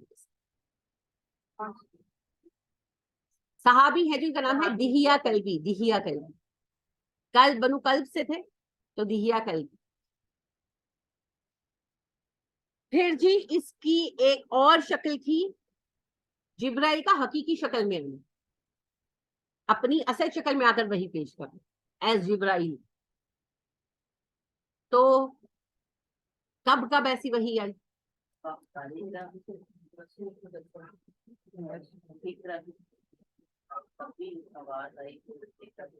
تین ایسے موقع ہیں جی. ایک تو معراج کے موقع پر جبرائیل آپ کے سامنے اصل شکل میں آئے تھے. ایک آپ صلی اللہ علیہ وسلم نے خود ان سے ایک بار کہا تھا, وہی لے کر آئے تھے ویسے, مگر آپ صلی اللہ علیہ وسلم نے کہا جبرائیل میں آپ کو اصل شکل میں دیکھنا چاہتا ہوں, حدیث ہے اس پر. اور ایک وہی مقام ایجاد پر آئی, اس کے بارے میں کہا جاتا ہے مگر اس کی روایت کمزور ہے, اللہ بہتر جانتا ہے. اب آپ کی دو غلط فہمیاں میں دور کر دوں. جب آپ صلی اللہ علیہ وسلم اقرا بسم ربک لے کر آئے تھے تو جبرائیل انسانی شکل میں تھے. آپ صلی اللہ علیہ وسلم بیٹھے ہوئے تھے جب ایک بندہ آپ کے سامنے ظاہر ہوا, اور یہ حدیث آپ بارہا سن چکے ہیں, بٹ یو مس انڈرسٹوڈ. ایک بندہ ظاہر ہوا, ایک شخص ظاہر ہوئے اور انہوں نے کہا اقرا. آپ نے فرمایا معنا بقاری, تو 3 دفعہ انہوں نے پھر ساتھ لگایا, پھر چوتھی دفعہ پڑھایا انسانی شکل میں, ٹھیک ہے. بعد میں ان کو بتایا گیا کہ جبرائیل ہے. اور جو سورہ مدثر کا آپ نے کہا یہ درست ہے کہ سورہ مدثر کی نزول سے پہلے جبرائیل اصل شکل میں نظر آئے, وہ بیٹھے ہوئے تھے کرسی پر, پائے زمین میں, بیک آسمان میں. نبی صلی اللہ علیہ وسلم نے ایک نظر ڈالی اور ڈر کر بھاگ آئے. لیکن جب آپ گھر آ کر لیٹ گئے تو سورہ تو تب نازل ہوئی, اور جبرائیل خود ویسے نہیں آئے, یعنی کہ وہ وہی بصورت جرس تھی کہ وہ آپ کو آواز آئی سے, ٹھیک ہے. اچھا, اب پہلی شکل کیا ہے وہی کی, میں نے عرض کی گھنٹی کی شکل میں آنا. دوسرا جبرائیل علیہ السلام کا انسانی شکل میں آنا. تیسرا جبرائیل علیہ السلام کا اصل شکل میں آنا, جو بہت کم ہوا ہے. چوتھا ہے اللہ کا براہ راست وحی دینا. یہ کب ہوا کبھی؟ کون سی وحی دی؟ صحیح کہا ہے آپ نے, آپ صحیح کہہ رہی ہیں. کون سی وحی دی بتائیں؟ معراج کے موقع پر کون سی آیتیں ملی تھی؟ آمن الرسول, النسیان آفت العلم. علم کی آفت کیا ہے؟ بھول جانا. میں آپ کو بارہا بتا چکی ہوں کہ آمن الرسول نبی کریم صلی اللہ علیہ وسلم کو جو سورہ بقرہ کی آخری 2 آیتیں ہیں معراج کے موقع پر براہ راست اللہ نے دی, براہ راست دی ہے, ڈائریکٹ. تو یہ ایک ہی بار ہوا. ہاں, خواب میں آپ صلی اللہ علیہ وسلم کیا ایک حدیث جو میں آپ کو سنا چکی ہوں, جو وہ دعا ہے اللہم انی اسألک فعل الخیرات وترک المنکرات وحب المساکین, وہ خواب کیا ایک ہے, لیکن وہ خواب میں ہے. جاگتے ہوئے فزیکلی اللہ سبحانہ و تعالیٰ نے آپ سے بات کی, سامنے نہیں آئی, اور وہ معراج کے موقع پر ہوا اور آمن الرسول میں. اور پھر آخری شکل ہوتی ہے دل میں کوئی بات ڈال دینا، القا کرنا، ٹھیک ہے، یہ بھی وحی کی شکل ہے کہ بات دل پہ اتار دینا، القا کر دینا، اسے نفس فی الروع کہتے ہیں عربی میں، آپ اسے اردو میں یاد رکھیے، القا کر دینا۔ تو وحی کی بنیادی طور پر 5 شکلیں ہیں، 5 طریقوں سے وحی آتی ہے، گھنٹی کی شکل میں، جبرائیل کا انسانی شکل میں آنا، جبرائیل کا اصل شکل میں آنا، اللہ سبحانہ و تعالیٰ براہ راست دیں، یا دل میں بات براہ راست ڈال دی جائے۔ اور سب سے زیادہ جس طریقے سے قرآن آیا وہ ہے گھنٹی کی صورت میں، یعنی کہ جبرائیل آپ کو سناتے تھے اور آپ صلی اللہ علیہ وسلم کو یاد ہو جاتا تھا۔ تو یہ ہیں وحی کے ذرائع۔ نبی کریم صلی اللہ علیہ وسلم پر قرآن یکلخت نہیں آیا، جس طرح کو توریت لکھی ہوئی اکٹھی مل گئی، اگرچہ اس کی کئی وجوہات بیان کی جاتی ہیں، جیسے بعض لوگ یہ کہتے ہیں، بعض علماء یہ کہتے ہیں کہ موسیٰ پڑھے لکھے تھے، انہیں اکٹھی کتاب دے دی، نبی صلی اللہ علیہ وسلم امی تھے تو آپ صلی اللہ علیہ وسلم کو وقتاً فوقتاً ملی۔ یہ بات نہیں ہے، اگر اللہ راتوں رات تقریر کا وہ دے سکتے ہیں علم، تو اللہ لکھنا پڑھنا بھی سکھا سکتے ہیں، اللہ کو علم دینے میں کوئی دقت نہیں ہے۔ اصل جو طریقہ ہے وحی کا وہ تدریج ہی ہے، گریجول آنا ہی ہے۔ بنی اسرائیل نے تو کہا تھا کہ ہمیں کتاب دے دے، اللہ نے کہا کہ لے لو، اب عمل کرو، وہ کر تو نہیں سکے۔ بنیادی طور پر وہی موقع کے مطابق ہی آتی، اور یہی اصل طریقہ ہے۔ اگر قرآن اکٹھا آ جاتا تو اکٹھا نافذ ہو جاتا ہے نا، تو کیا مکہ میں حالات تھے قرآن کی نفاذ کی؟ تو پھر کیسے نافذ ہوتا؟ اور ویسے بھی کوئی تحریک جب چلتی ہے، جب آپ کوئی کام کرنا چاہتے، کوئی بھی تحریک، آپ ایک گھر بنوا رہے، تحریک تو بڑی چیز ہے، تو آپ بے شک نقشہ ہے آپ کے پاس، لیکن کیا وہ اس نقشے پر بن جاتا ہے؟ نہیں، آپ کتنی چیزیں چینج کراتے ہیں، نہیں یہ جب تم بنا رہے ہو یہ یوں نہیں، اس کو یوں کر دو، یہ اس دیوار کو پیچھے کر دو، یہاں پر کھڑکی کو چھوٹا کر دو، یہاں پر بڑا کر دو، کتنا کچھ آپ چینج کرتے ہیں۔ تو تحریکیں تو بڑی چیز ہوتی ہے، تحریک کے مختلف مراحل ہوتے ہیں، ان مراحل کے مطابق ہدایات چاہیے ہوتی۔ تو قرآن کریم کے نزول کا اصل مقصد کیا ہے؟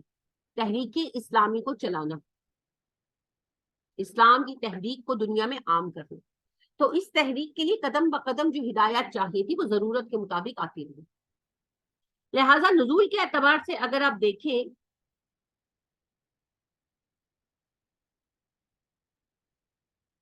قرآن مجید کا نزول جو ہے وہ 23 سال میں ہے تقریباً، ایکچولی 22 سال 6 ماہ اور کچھ دن ہے، لیکن ہم اسے اوور آل مان لیتے ہیں 23 سال۔ اس کے 2 بنیادی زمانے بنتے ہیں، مکی دور اور مدنی دور۔ نبی کریم صلی اللہ علیہ وسلم اعلان نبوت کے بعد 13 سال مکہ میں رہے اور 10 سال مدینہ میں، 23 سال آپ صلی اللہ علیہ وسلم کی حیات مبارکہ بحیثیت نبی دنیا میں رہی۔ پہلی وحی آپ صلی اللہ علیہ وسلم پر 40 سال کی عمر میں ہرا کے مقام پر، ہرا کی غار کے اندر آئی، جیسا کہ ابھی آپ نے کہا اقرأ بسم ربک۔ نبی کریم صلی اللہ علیہ وسلم غار ہرا میں بیٹھے تھے، اپنی سوچ میں گم تھے، جب ایک دم ان کے سامنے ایک شخص ظاہر ہوئے اور آپ صلی اللہ علیہ وسلم سے براہ راست کہنے لگے اقرأ، پڑھیے۔ آپ صلی اللہ علیہ وسلم ان کے اچانک ظاہر ہونے سے، اپیئر ہونے سے کھڑے ہو گئے تھے چونک کر۔ آپ نے کہا ما انا بقاری، مجھے پڑھنا نہیں آتا۔ انہوں نے پھر کہا، انہوں نے آپ کو گلے لگا کر بھینچا، اور آپ صلی اللہ علیہ وسلم بعد میں یعنی آپ نے بیان کیا کہ مجھے لگا کہ میری پسلیاں ٹوٹ جائیں گے، زور سے بھینچا، تو مجھے چھوڑا، پھر کہا اقرأ، میں نے کہا ما انا بقاری، میں پڑھا ہوا نہیں ہوں۔ انہوں نے پھر مجھے سینے سے لگایا اور زور سے بھینچا اور کہا اقرأ، اور میں نے کہا ما انا بقاری، میں پڑھا ہوا نہیں ہوں۔ تو تھرڈ ٹائم انہوں نے مجھے سینے سے لگایا اور زور سے بھینچا، اور مجھے لگا کہ میری پسلیاں ٹوٹ جائیں گی، اور مجھے چھوڑا اور پھر کہا اقرأ۔ تو پھر میں نے پوچھا کیا پڑھوں؟ تو انہوں نے پھر کہا اقرأ بسم ربک، پہلی 5 جو آیتیں ہیں سورہ علق۔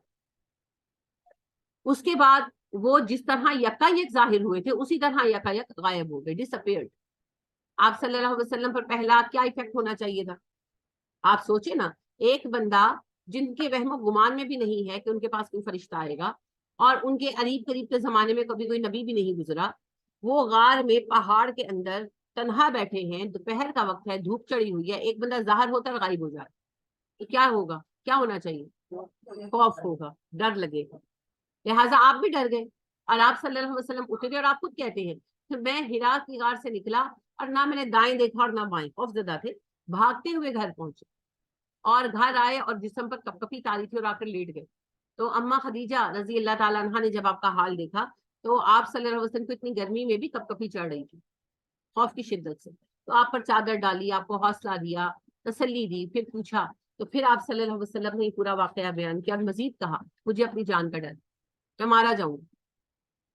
تو اماں خدیجہ رضی اللہ تعالیٰ عنہا نے کہا اللہ کی قسم اللہ آپ کا ساتھ نہیں چھوڑے, آپ مظلوموں اور بے قصوں کی مدد کرتے ہیں, قرض داروں کے قرض ادا کرتے ہیں, رشتہ داروں کے ساتھ رشتہ نبھاتے ہیں, صلہ رحمی کرتے ہیں, یتیموں اور بیواؤں کی خبر گیری کرتے ہیں, اللہ آپ کو رسوا نہیں کرے گا.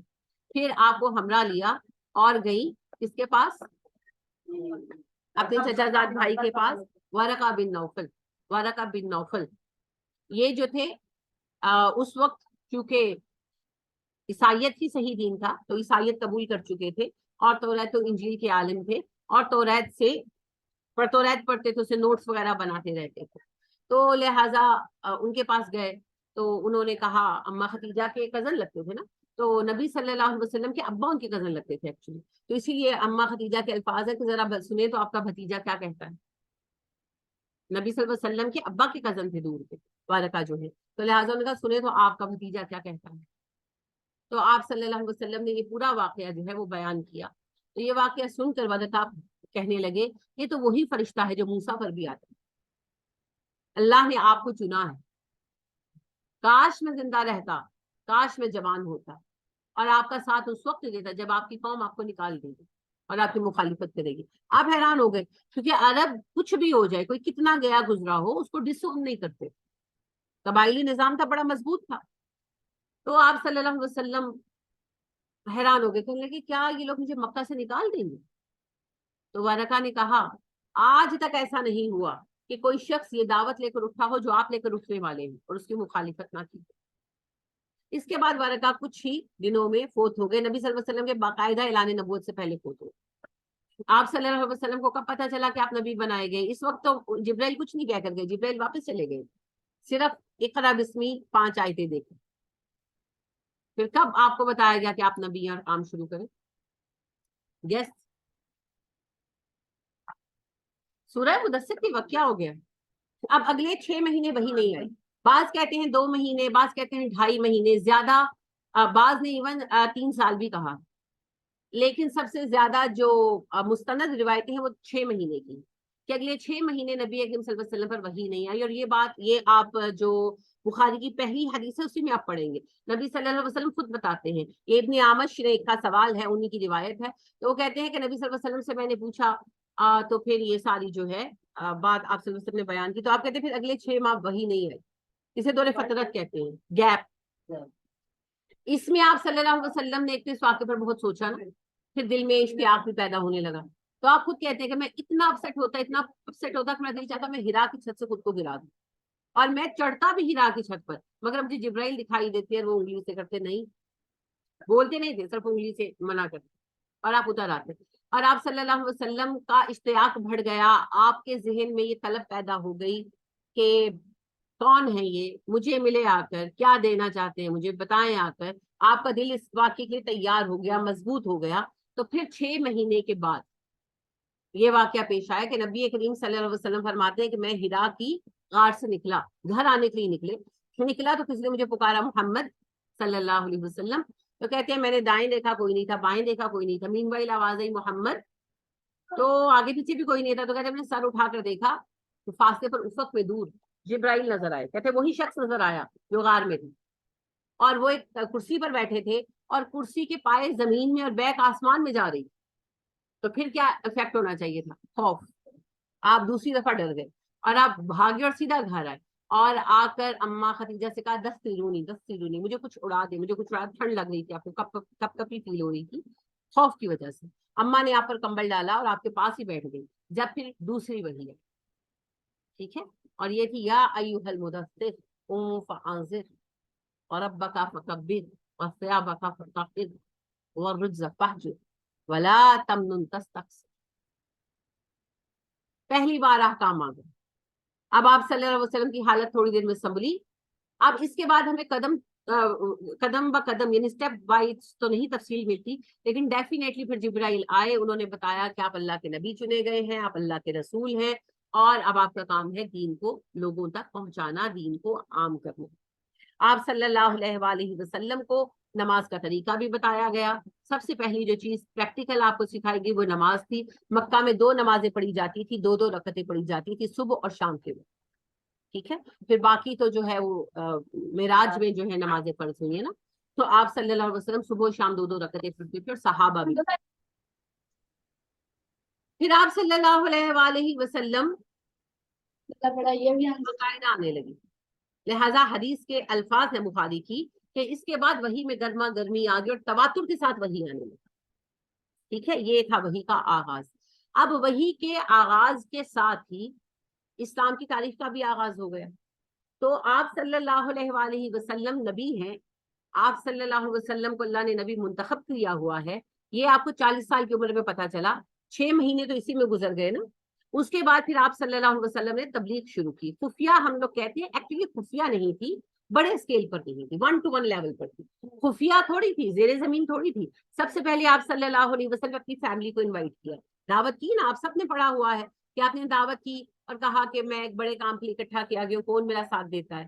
تو سب چپ رہے سوائے علی کے. علی جو اس وقت 8-9 سال کے تھے, وہ کھڑے ہوئے کہنے لگے میں آپ کا ساتھ دوں گا, اگرچہ میری ٹانگیں کمزور ہے, میری آنکھوں میں درد رہتا ہے, شعبے چشمہ پر میں آپ کے ساتھ ہوں.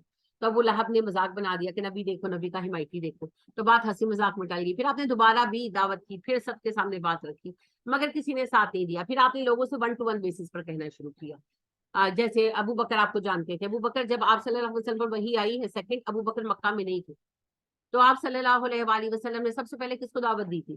اما خدیجہ کو. گھر آ کر اما سے کہا کہ جبرائیل, اس وقت جب سورہ مدثر آئی ہے اس کے بعد آپ صلی اللہ علیہ وسلم کو جبرائیل نے یہ بات کہی, اور وہ آپ کا ہیرا میں لاسٹ ٹائم تھا. پھر آپ ہیرا میں کبھی نہیں. آپ صلی اللہ سوائے ایک دفعہ جب آپ طائف گئے تھے تو واپسی پر 3 دن کے لیے رکے تھے, لیکن ویسے آپ ہیرا میں کبھی نہیں گئے تھے. تو آپ صلی اللہ علیہ وسلم نے آ کر سب سے پہلے انویٹیشن اپنی بیوی کو دیا کہ جبرائیل نے مجھے بتایا ہے کہ میں نبی ہوں اور میں اللہ کا رسول ہوں اور یہ میرا پیغام ہے. تو سب سے پہلے اما خدیجہ ایمان لائیں, زید بن حارثہ ایمان لائے, علی رضی اللہ تعالیٰ عنہ ایمان لائے, آپ کی بچیاں بھی لائیں ماشاءاللہ ایمان. اور آؤٹ سائڈرز میں ابو بکر. ابو بکر سفر پر تھے, آپ صلی اللہ علیہ وسلم لوگوں کو پرسنلی بتا چکے تھے اور مذاق چل رہا تھا اس وقت, اس کو مذاق سمجھا گیا, اس کا دماغ خراب ہو گیا معاذ اللہ, یہ ایسی باتیں کر رہا ہے. تو آپ صلی اللہ علیہ وسلم کا گھر صفا کی پہاڑی پر تھا. تو آپ صفا کی پہاڑی پر ہی پتھر پر بیٹھے تھے جب ابو بکر آئے. آپ کے دوست بھی تھے, آپ سے ملنے آئے. بات ان کے کان میں پڑ چکی تھی کہ تمہارا دوست تو ایسی ایسی باتیں کر رہا ہے. تو آپ صلی اللہ علیہ وسلم سے ملے, آ کر سلام دعا ہوئی. تو آپ نے کہا ابو بکر میں آپ کو ایک چیز پیش کرتا ہوں. انہوں نے کہا جی کہیں. انہوں نے کہا میں اللہ کا رسول. آپ صلی اللہ علیہ وسلم نے کہا میں اللہ کا رسول. تو جب ابو بکر جو ہیں انہوں نے کہا کہ میں آپ کی تصدیق کرتا ہوں, میں ایمان لاتا ہوں. نبی صلی اللہ علیہ وسلم کہا کرتے تھے ہر بندے کو میں نے دلیل دی سوائے ابو بکر, تو مجھ سے کوئی دلیل نہیں مانتا. تو ابو بکر فوراً اسلام لے آئے. پھر اب آپ کے سیکنڈ جو چیئرمین سمجھ لی اسلامی تحریک کے بنے, آپ کا رائٹ ہینڈ بنے, وہ ابو بکر تھے. لہٰذا ابو بکر اور نبی صلی اللہ علیہ وسلم مل جل کر لوگوں کو تبلیغ کرنے لگے. اور اس عرصے میں یہ 2.5 سال کا عرصہ بنتا ہے, ایکچولی 3 سال کا. اگر ہم اقرا سے شروع کریں تو 3 سال بنتے ہیں, لیکن باقاعدہ تبلیغ تو 6 ماہ بعد مدثر سے شروع ہوئی نا, تو 2.5 سال کا عرصہ بنتا ہے تبلیغ کا, جس میں 40-50 لوگ ہی مان لیں. سعید بن زید رضی اللہ تعالیٰ عنہ, بلال رضی اللہ تعالیٰ عنہ, عمار کے والد یاسر, ان کی والدہ سمیہ, ابو لہب کی بیٹی درہ رضی اللہ تعالیٰ عنہا, اور جو ہیں ماشاءاللہ عثمان رضی اللہ تعالیٰ عنہ, جو ہیں مدینہ میں جنہیں بھیجا گیا تھا, مصعب بن عمیر رضی اللہ تعالیٰ عنہ, سعد بن وقاص رضی اللہ تعالیٰ عنہ. ماشاءاللہ یہ بڑے پیارے پیارے لوگ. یہ وہ لوگ تھے, یہ سابقون الاولون ہے. یہ اس وقت ایمان لائے جب ایمان لانا جس کو کہتے ہیں نا آ بیل مجھے مار, وہ والا حال تھا. تو یہ 40 سے 50 لوگ تھے جو یہ ایمان لائے, اور ان کے اپنے گھر والے ان کا مذاق اڑاتے تھے. ابھی تشدد کا مرحلہ نہیں آیا تھا, ابھی بس مذاق تھا, استہزاء تھا کہ لو جی یہ مسلمان ہو گئے ہیں, لو جی یہ ایمان لے آئے, لو جی ان کے پاس نبی ہے, اس طرح کی باتیں تھی, استہزاء تھا, تکلیف تھی. اس کے بعد نبی صلی اللہ علیہ وسلم کو حکم ہوا فَاسْدَعْ بِمَا تُؤْمَرُ, اعلان کہو جو تمہیں کہا گیا, کیونکہ اللہ نے دنیا میں کام سبب سے چلانے ہیں نا. تو جب نبی صلی اللہ علیہ وسلم بالکل تنہا تھے تو ابھی اللہ نے کہا کہ اعلانیہ مت کہیں, یعنی کہ سب کو کولیکٹیولی نہ کہیں. اعلانیہ کا لفظ غلط ہے, کولیکٹیولی نہ کہیں, انڈیویجول لیول پر تبلیغ کریں. جو سنے وہ سنے. انڈیویجولی اب ایک گروہ بن گیا جو آپ کے سپورٹرز کا تھا, آپ کے لیے جان دے سکتا تھا, آپ کی حفاظت کر سکتا تھا. تو اللہ سبحانہ و تعالیٰ نے کہا اب آپ کولیکٹیو لیول پر اعلان کریں. تو آپ صلی اللہ علیہ وسلم کا وہ جو مشہور خطبہ آپ سب جانتے ہیں کہ صفا پر کھڑے ہوئے آپ نے کہا کہ میں اگر کہوں گے حملہ ہو رہا ہے تو تم مانو گے، اور سب نے کہا جی مانیں گے. تو وہ آپ صلی اللہ علیہ وسلم نے پہلی اسپیچ دی، اور آپ صلی اللہ علیہ وسلم نے جب یہ کہا کہ اگر میں کہوں یہ لشکر تم پر حملہ آور ہو رہا ہے پہاڑ کے پیچھے ہے تو تم مانو گے؟ نے کہا ہاں ہم مانیں گے، کیونکہ ہم نے کبھی آپ کو جھوٹ بولتے نہیں سنا. تو آپ نے کہا پھر لوگوں ایک اللہ کی عبادت کرو، شرک چھوڑ دو. اس کا کیا ری ایکشن تھا؟ Silence, complete silence. کسی کے پاس کہنے کے لیے کچھ نہیں تھا، سب خاموش تھے. پھر سب سے پہلے ابو جہل بولا، سوری ابو لہب بولا، جس نے کہا محمد تیرے ہاتھ ٹوٹ جائے، تب یداک، تیرے ہاتھ ٹوٹ جائے. بد دعا ہے عرب کی، جس طرح ہم اردو میں تنگ آئے تو کہتے تیرا ستیہ ناس ہو معاذ اللہ. تو کہنے کا محمد تیرے ہاتھ ٹوٹ جائے، اس لیے بلایا ہمیں. تو پھر سورہ تبت آئی. اچھا اب یہاں سے پھر کشمکش شروع ہوئی. اب جو ہے انہوں نے اس کو سیریس لیا، اب مسلمانوں پر تشدد شروع ہوا. یہ مرحلے ہیں نا، ٹھیک ہے. اب آپ اس چیز کو سمجھے کہ قرآن کے نزول کے بھی اسی طرح مرحلے ہیں. انڈیویجول لیول پر قرآن آ رہا تھا، چھوٹی چھوٹی سادی سادی باتیں، ایمان لانے والوں کو تلقین، ٹھیک ہے. اب دوسرا مرحلہ شروع ہوا، جو شروع ہوتا ہے تیسرے سال کے اینڈ چوتھے سال کے شروع میں، اور یہ چلتا ہے 5ویں سال کے اختتام تک. اس میں ظلم و تشدد شروع ہو گیا تھا، مگر ابھی اتنی شدت نہیں، ٹھیک ہے. اسے ایک اندرونی مسئلہ سمجھ کر دبانے کی کوشش کی جا رہی. تو نبی کریم صلی اللہ علیہ وسلم پر سختی ہوئی، صحابہ پر سختی ہوئی، مار پیٹ ہوئی، اتنا تشدد ہوا کہ رہنا دوبر ہو گئے. تو نبی کریم صلی اللہ علیہ وسلم نے ہجرت حبشہ کی اجازت دی، اور لوگوں نے حبشہ کی طرف ہجرت کی. اب دشمنی صحیح معنوں میں شروع ہوئی نا. جو بڑے بڑے دشمن تھے اسلام کے، ان کے گھروں میں سے کسی کا بیٹا، کسی کا بھائی، کسی کی بچی، کسی کی بیٹی مسلمان ہو چکے تھے. وہ سب ہجرت کر گئے، تو غم تو تھا ان کو. اب اس غم کو انہوں نے یہ نہیں مانا کہ ہمارے تشدد سے بھاگ گئے. وہ کہنے لگے محمد نے ہمارے بچے چھین لیے، ہمارے بھائی چھین لیے صلی اللہ علیہ وآلہ وسلم. تو اب یہ ہوا کہ اب دشمنی کھل کر سامنے آئی. اب مرحلہ لیکن ایک دم چینج ہو گیا. پہلا مرحلہ استہزاء کا تھا، دوسرا مرحلہ تشدد کا تھا، تیسرا مرحلہ فیس ٹو فیس دشمنی کا تھا. مارو یا مر جاؤ کا لیول آ. کسی طرح اس تحریک کو ختم کر دو، اس کے ماننے والوں کو ختم کر دو. اگر جو تمہارے اپنے بیٹے ہوں جان سے مار ڈالو. آپ دیکھیں نا جب صلح حدیبیہ ہوئی ہے تو سہیل بن عمر کے اپنے بیٹے ابو جندل کا سہیل بن عمر نے کیا حال کیا ہوا تھا، اور باپ ہونے کے باوجود انہوں نے سہیل نے اپنے بیٹے ابو جندل کو نبی صلی اللہ علیہ وسلم کے حوالے نہیں کیا، حالانکہ ان کو پتا تھا کہ نزیتوں سے چھوٹ جائے گا. اس قدر دشمنی بڑھ چکی. تو پھر یہ ایک مرحلہ ہے، اس مرحلے کے اندر کئی مرحلے ہیں. یعنی کہ 6 نبوی سے ہجرت مدینہ تک یہ سب الگ الگ مرحلے ہیں. ان کے مختلف نوعیتیں تھی. آپ دیکھیں مقاطعہ ہوا، اس کے اندر اور احکامات تھے. پھر مقاطعے کے بعد اور طرح کی صورتحال تھی. جو واقعہ پیش آیا طائف کا، وہ اور معاملہ تھا. تو ہر ایک مرحلہ بذات خود ایک علیحدہ موضوع بحث تھا. قریش مختلف طرح کے جو پریشرز تھے وہ ڈیولپ کر رہے تھے. تو ہر مرحلے کی نوعیت سے پھر آیات آتی تھی.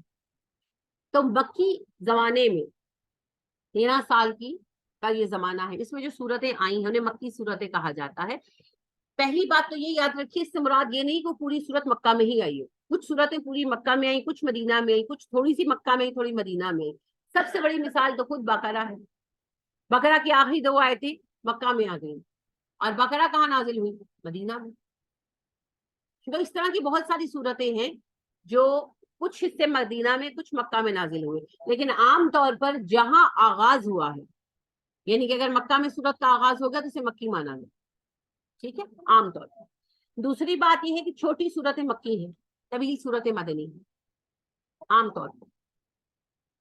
پھر مکی صورتوں کا جو مضمون ہے وہ زیادہ تر نصیحت والا، آگاہ کرنے والا، ہوشیار کرنے والا، وارننگز والا ہے.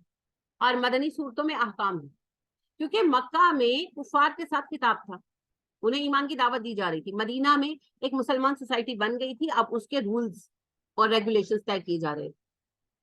مکہ میں مسلمانوں کو صبر کی تلقین کی گئی ہے، مدینہ میں مسلمانوں کو زیادہ تر سوشل سسٹم کیسے چلانا ہے اس کے احکام دیے گئے ہیں. مکہ میں مسلمانوں کا کے علاوہ جن کو خطاب کیا گیا ہے وہ لوگ ہیں کفار مکہ. لیکن مدینہ میں اہل کتاب آ گئے، اہل کتاب آ گئے. تو یہ فرق آپ کو صاف نظر آ، ٹھیک ہے. اب مکہ میں تدریج اور ضرورت کے مطابق احکامات آتے رہے. پھر سورت نازل ہوئی، سورتیں اس دوران میں نازل ہوئی. پھر ہجرت ہوئی.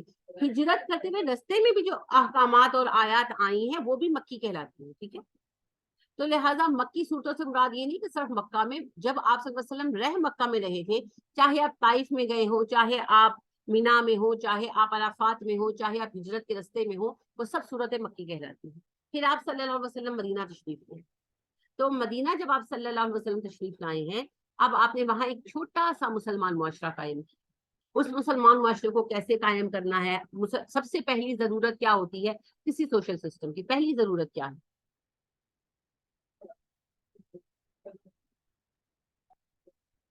پیسہ. پیسے کے بغیر کچھ نہیں چلتا نا. تو سب سے پہلے ریونیو جنریشن کہاں سے ہوگی؟ پیسہ کہاں سے آئے گا مسلم ریاست کو چلانے کے لیے؟ صدقہ, زکات پہلے اسٹیبلش ہوا. اب پھر اس کے بعد دوسری چیز آتی ہے ہمارا لا کیا ہوگا. تو وہ پھر گریجول لاز آتے رہے, سارے لا آئے, اینڈ تک لاز آئے. پھر پولیٹیکل سسٹم کیا ہوگا, ہے نا, پھر وہ ساری احکامات ہیں. تو وہ پھر پورے رولز اینڈ ریگولیشن. اچھا, پھر اور طرح کے مسائل پیدا ہوئے. یہ بھی پورا ایک مرحلہ ہے, پورا ایک مرحلہ ہے. سب سے پہلا مسئلہ یہی تھا مدینہ آ کر کہ مسلمانوں کا ریویو جنریٹ کہاں سے ہے. تو ریوینیو کی جنریشن بتائی گئی.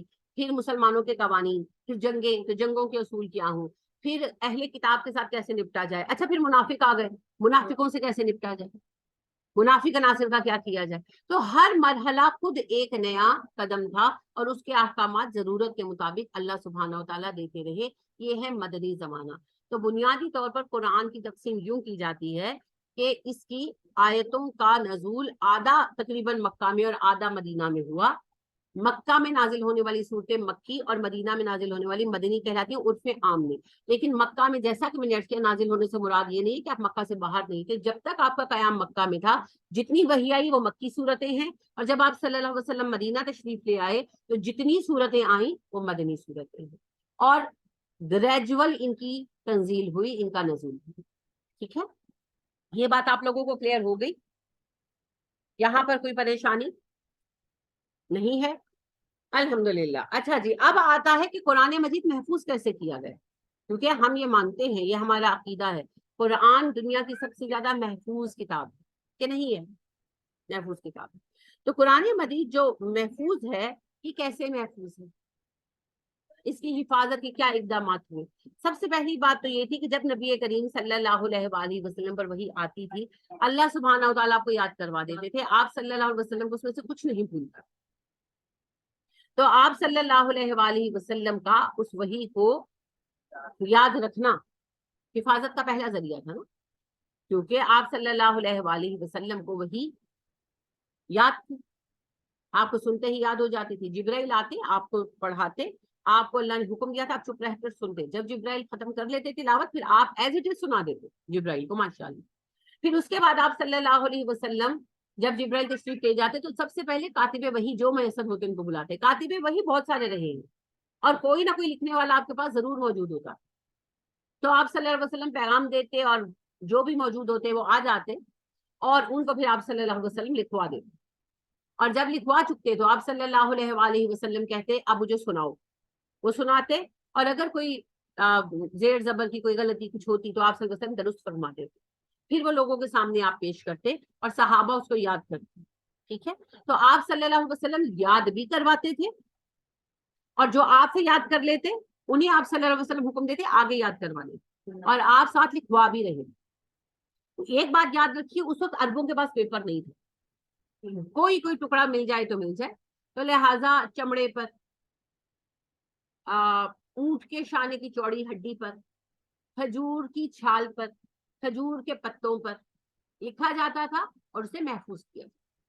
ٹھیک ہے, جب آپ صلی اللہ علیہ وسلم مدینہ تشریف لے آئے تو آپ نے ایک لکڑی کا بڑا صندوق رکھا ہوا تھا, جس کے اندر لکھ کر وحی کی آیتیں جو ہیں وہ رکھی جاتی, اور اس میں پورا قرآن مجید موجود تھا, لیکن کتابی شکل میں نہیں, not like a book, parts تھے. ٹھیک, پھر نبی کریم صلی اللہ علیہ وسلم کے بہت سارے صحابہ نے اپنے ذاتی مصحف بھی لکھے تھے. عائشہ کا مصحف تھا, ابن مسعود رضی اللہ تعالیٰ عنہ کا مصحف تھا, ابی بن کعب رضی اللہ تعالیٰ عنہ کا مصحف تھا, عمر رضی اللہ تعالیٰ عنہ نے بھی لکھ رکھا تھا, اور تھوڑے بہت حصے تو سبھی نے تقریباً لکھ رکھے تھے. ہر صحابی کے پاس تھوڑے بہت حصے تھے. پھر آپ صلی اللہ علیہ وسلم وفات فرما گئے, الحمدللہ. اللہ کا احسان کہ اللہ نے ہمیں ایسے نبی دیے جو وقت مقررہ تھا اس پر آپ صلی اللہ علیہ وسلم وفات پا گئے. ابو بکر رضی اللہ تعالیٰ عنہ کا دور آیا, آپ صلی اللہ علیہ وسلم کی وفات کی طرح پاتے ہی بہت سارے فتنوں نے سر اٹھایا. جھوٹے مدعیان نبوت تھے, منکران زکوٰۃ تھے, منکرین زکوٰۃ تھے, مرتدین تھے, روم والوں کے ساتھ جنگ تو چھڑی چکی تھی, تو سب طرف محاذ کھلے ہوئے تھے اور ابو بکر بہت محفوظ تھے, مصروف تھے. تو عمر فاروق رضی اللہ تعالیٰ عنہ کا ذمہ جو تھا نا وہ تھا سب چیزوں کے آڈٹ کے اوپر. وہ رائٹ ہینڈ تھے ابو بکر کا. تو ابو بکر صدیق رضی اللہ تعالیٰ نے ان کی ڈیوٹی لگا رکھی تھی اس معاملے پر بھی کہ جنگ پر کتنے لوگ گئے, کون شہید ہوا, وہ سارے حساب کتاب جو انٹریز ڈالی جاتی تھی ان کا آڈٹ جو ہے وہ عمر کرتے تھے. تو جنگ یمامہ پیش آئی. کون سی جنگ ہے یہ وہ جنگ ہے جو مسلمہ کذاب کے خلاف لڑی تھی. بہت مشکل جنگ تھی, بہت لمبی چلی, بہت دقت ہوئی مسلمانوں کو, پھر کبھی اس کا تذکرہ رہے گا. لیکن ابھی جاننے کی بات یہ ہے کہ اس میں شہادت بہت ہوئی. تو جب عمر فاروق رضی اللہ تعالیٰ عنہ نے آڈٹ فائنل کیا تو انہوں نے دیکھا کہ اس میں 700 قرہ شہید ہوئے اور 70 حافظ شہید ہوئے. شہداء کی تعداد تو بہت تھی لیکن 700 قاری تھے ان میں سے اور 70 حافظ. تو عمر کو الارم ہوا کہ یہ تو بڑی خطرناک صورتحال ہے, صحابہ تو جنگوں پر جا رہے ہیں, جہاد پر جا رہے ہیں, وہ تو شہید روز ہو رہے ہیں. تو انہوں نے کہا آ کر امیر المومنین ابو بکر صدیق رضی اللہ تعالیٰ عنہ سے, ویسے ان کو خلیفۃ الرسول کہا جاتا تھا, کہنے لگے خلیفۃ الرسول آپ اس معاملے پر توجہ دیجئے اس سے پہلے کہ قرآن کا کوئی حصہ ضائع ہو جائے. ابو بکر نے کہا میں سمجھا نہیں عمر, آپ کیا کہنا چاہتے ہیں؟ عمر نے کہا کہ جی اس طرح دیکھیں 700 قاری شہید ہوئے ہیں, 70 حافظ شہید ہوئے, اگر یہی تعداد چلتی رہی تو کوئی نہ کوئی حصہ قرآن کا ضائع ہو جائے گا, قرآن کو کتابی شکل میں لکھنے کا اہتمام کریں. تو ابو بکر کہتے ہیں کہ مجھے یہ بات بہت باری لگی ہے. میں نے کہا عمر تم وہ بات کہہ رہے ہو جو نہ اللہ نے مجھے حکم دیا نہ رسول نے. تو وہ کہتے ہیں عمر نے مجھ سے بحث کی یہاں تک کہ اللہ نے میرا دل کھول دیا. تو پھر انہوں نے آپس میں مشورہ کیا کہ یہ کام کس سے کروایا جائے. تو زید بن ثابت رضی اللہ تعالیٰ عنہ چنے گئے. زید بن ثابت جو ہے یہ انصاری ہے. یہ جب مدینہ آئے ہیں نبی صلی اللہ علیہ وسلم تو بچے تھے, 12 سال کے تھے. تو جب غزوہ بدر ہوا ہے تو یہ جانا چاہتے تھے جنگ میں. آپ صلی اللہ علیہ وسلم نے کہا نہیں چھوٹے ہو گھر جاؤ, نہیں جانا. تو بڑے دکھی تھے, اپنی ماں کے پاس جا کر بڑے روئے. تو جب نبی صلی اللہ علیہ وسلم جنگ سے واپس آئے ہیں تو ان کی والدہ لے کر آپ صلی اللہ علیہ وسلم کی خدمت میں آئی اور کہنے لگی یہ زید بن ثابت ہے, اللہ کے نبی میں نے اسے پڑھنا بھی سکھایا ہے اور لکھنا بھی, اسے اپنی خدمت میں رکھیں. تو زید آپ کے پاس سارا دن رہتے اور آپ کے یہ کاتب وحی بھی تھے اور آپ بہت ٹرسٹ کرتے تھے. اور زید اتنے ذہین تھے کہ آپ نے ان کو کہا کہ آپ نا ہیبرو عبرانی سیکھیں, کیونکہ یہ عبرانی میں تھی نا تو رہتے, تو یہ لوگ پھر جھوٹ سچ بولتے تھے. تو آپ نے کہا عبرانی سیکھو زید. تو زید نے بہت کم وقت میں عبرانی سیکھی ماشاءاللہ. تو نبی اکرم صلی اللہ علیہ وسلم کے مترجم تھے اور بہت آپ کے قریب تھے. اور زید کو ایک اور اعزاز یہ حاصل ہوا کہ آخری سال جب نبی کریم صلی اللہ علیہ وسلم نے اعتکاف کیا ہے رمضان میں, تو زید بن ثابت آپ کے خیمے میں آپ کے ساتھ تھے. تو جب جبرائیل کو نبی صلی اللہ علیہ وسلم قرآن سناتے تھے تو زید سنتے تھے, اور جب جبرائیل چلے جاتے تو جتنا قرآن نبی صلی اللہ علیہ وسلم نے جبرائیل کو سنایا ہوتا اتنا ہی قرآن پھر زید آپ کو سناتے. زید حافظ تھے. تو اس طرح زید جو ہے, اچھا اس سال نبی صلی اللہ علیہ وسلم نے قرآن 2 مرتبہ سنایا. آپ ہر اعتکاف میں 1 دفعہ سناتے تھے, اس دفعہ آپ نے 2 دفعہ سنایا. تو زید نے 2 دفعہ آپ سے قرآن سنا اور 2 دفعہ آپ کو قرآن سنایا. تو لہذا اسی بنا پر پھر زید چنے. اور زید بن ثابت جو ہے ان کو چیئرمین بنایا گیا قرآن کمیٹی کا. سیکنڈ چیئرمین کون تھے؟ عمر فاروق رضی اللہ تعالیٰ عنہ. عمر بھی حافظ ہیں ماشاءاللہ.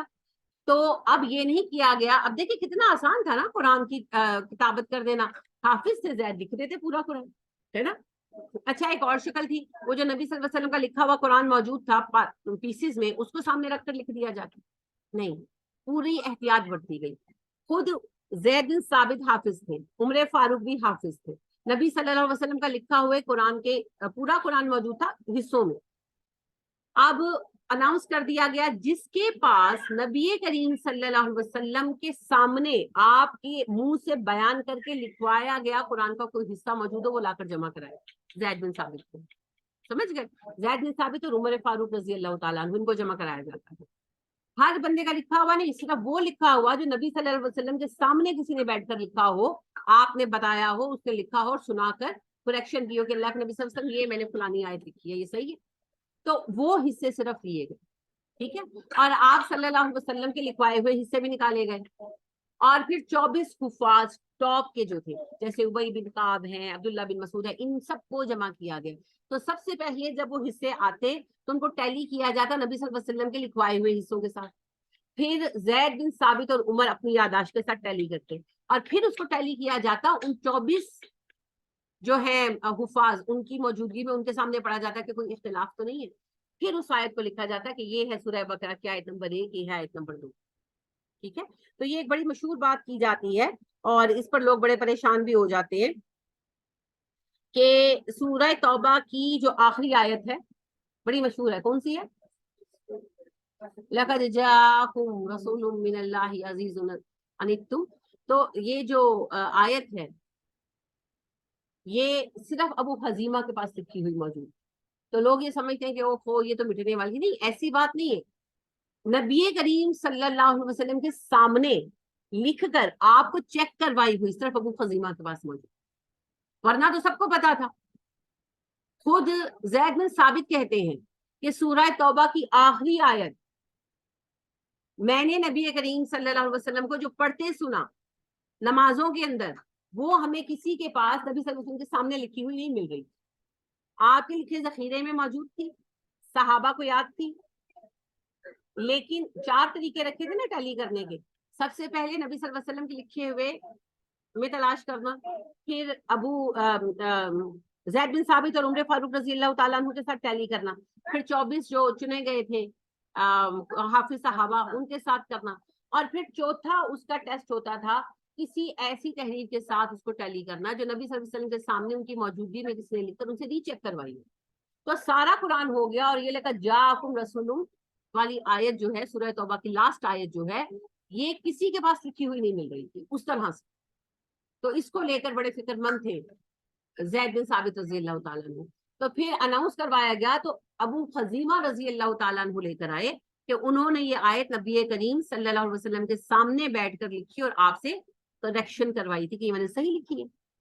تو پھر اس کی بنا پر اس کو فائنلائز کیا گیا. اس سے یہ مطلب نہیں ہے خدا نہ خواستہ کہ کسی کو پتہ ہی نہیں تھا کہ یہ سورہ توبہ کی آخری آیت ہے, نہیں ایسا نہیں ہے, یہ غلط فہمی ہے. ٹھیک ہے. تو اس طرح قرآن کو پھر کتابی شکل دی گئی. اب اس کتابی شکل کو یاد رکھیے گا, ایک بک نہیں تھی, صورتیں مرتب کی گئی. سورہ فاتحہ الگ, سورہ بقرہ الگ, سورہ آل عمران الگ, سورہ نساء الگ. کتاب کے لیے کاغذ تو تھا نہیں نا, تو جھلی پر بنائی گئی تھی. ٹھیک ہے, محنت کی گئی تھی, اور ظاہری بات ہے کہ وہ اس کو ایک بڑی کتاب کی شکل دینا پاسبل نہیں تھا. تو وہ پھر صورتیں جو ہے نا صورتوں کی شکل میں کمپائل کی گئی. ٹھیک ہے, کچھ چھوٹی صورتیں اکٹھی بھی تھیں. تو وہ پھر جتنے بھی اس کے حصے بنے, پارٹس بنے, وہ جو ہیں ابو بکر صدیق رضی اللہ تعالیٰ عنہ کے پاس رہے, اور انہیں ام الکتاب یا ام الصحف کہا جاتا ہے. ٹھیک ہے. پھر ابو بکر صدیق رضی اللہ تعالیٰ عنہ جب شہید کر دیے گئے تو یہ عمر رضی اللہ تعالیٰ عنہ کی کسٹڈی میں رہے. جب عمر رضی اللہ تعالیٰ عنہ نے وفات پائی, شہید کر دیے گئے, تو اماں حفصہ رضی اللہ تعالیٰ عنہ کے پاس چلے گئی.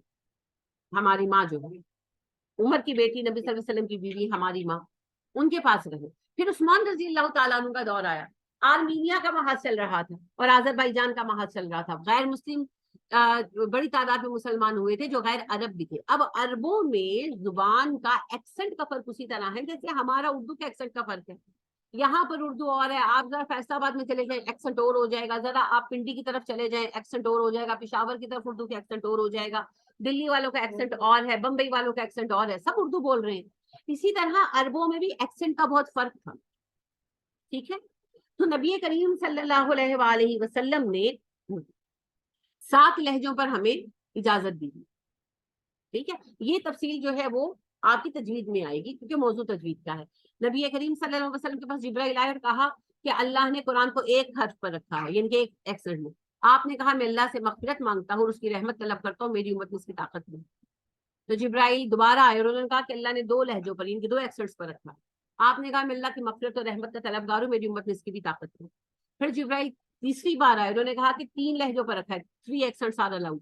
آپ نے کہا میں اللہ کی پناہ اور رحمت چاہتا ہوں, میری امت میں اس کی بھی طاقت نہیں. پھر جبرائیل 4th ٹائم آئے تو انہوں نے کہا اللہ نے قرآن کو 7 لہجوں پر رکھا. تو آپ صلی اللہ علیہ وسلم نے سجدہ شکر ادا کیا. 7 ایکسنٹس آر الاؤڈ, اور وہ ایکسنٹ نبی صلی اللہ علیہ وسلم نے واضح کیے ہوئے ہیں. ٹھیک ہے. وہ اصل میں قریش کے ایکسنٹس تھے, تو ان کے اندر قرآن کو پڑھنا الاؤڈ ہے. یہ موضوع جو ہے یہ چونکہ اس کا براہ راست تعلق تجوید سے ہے تو اسی میں رہیں گے.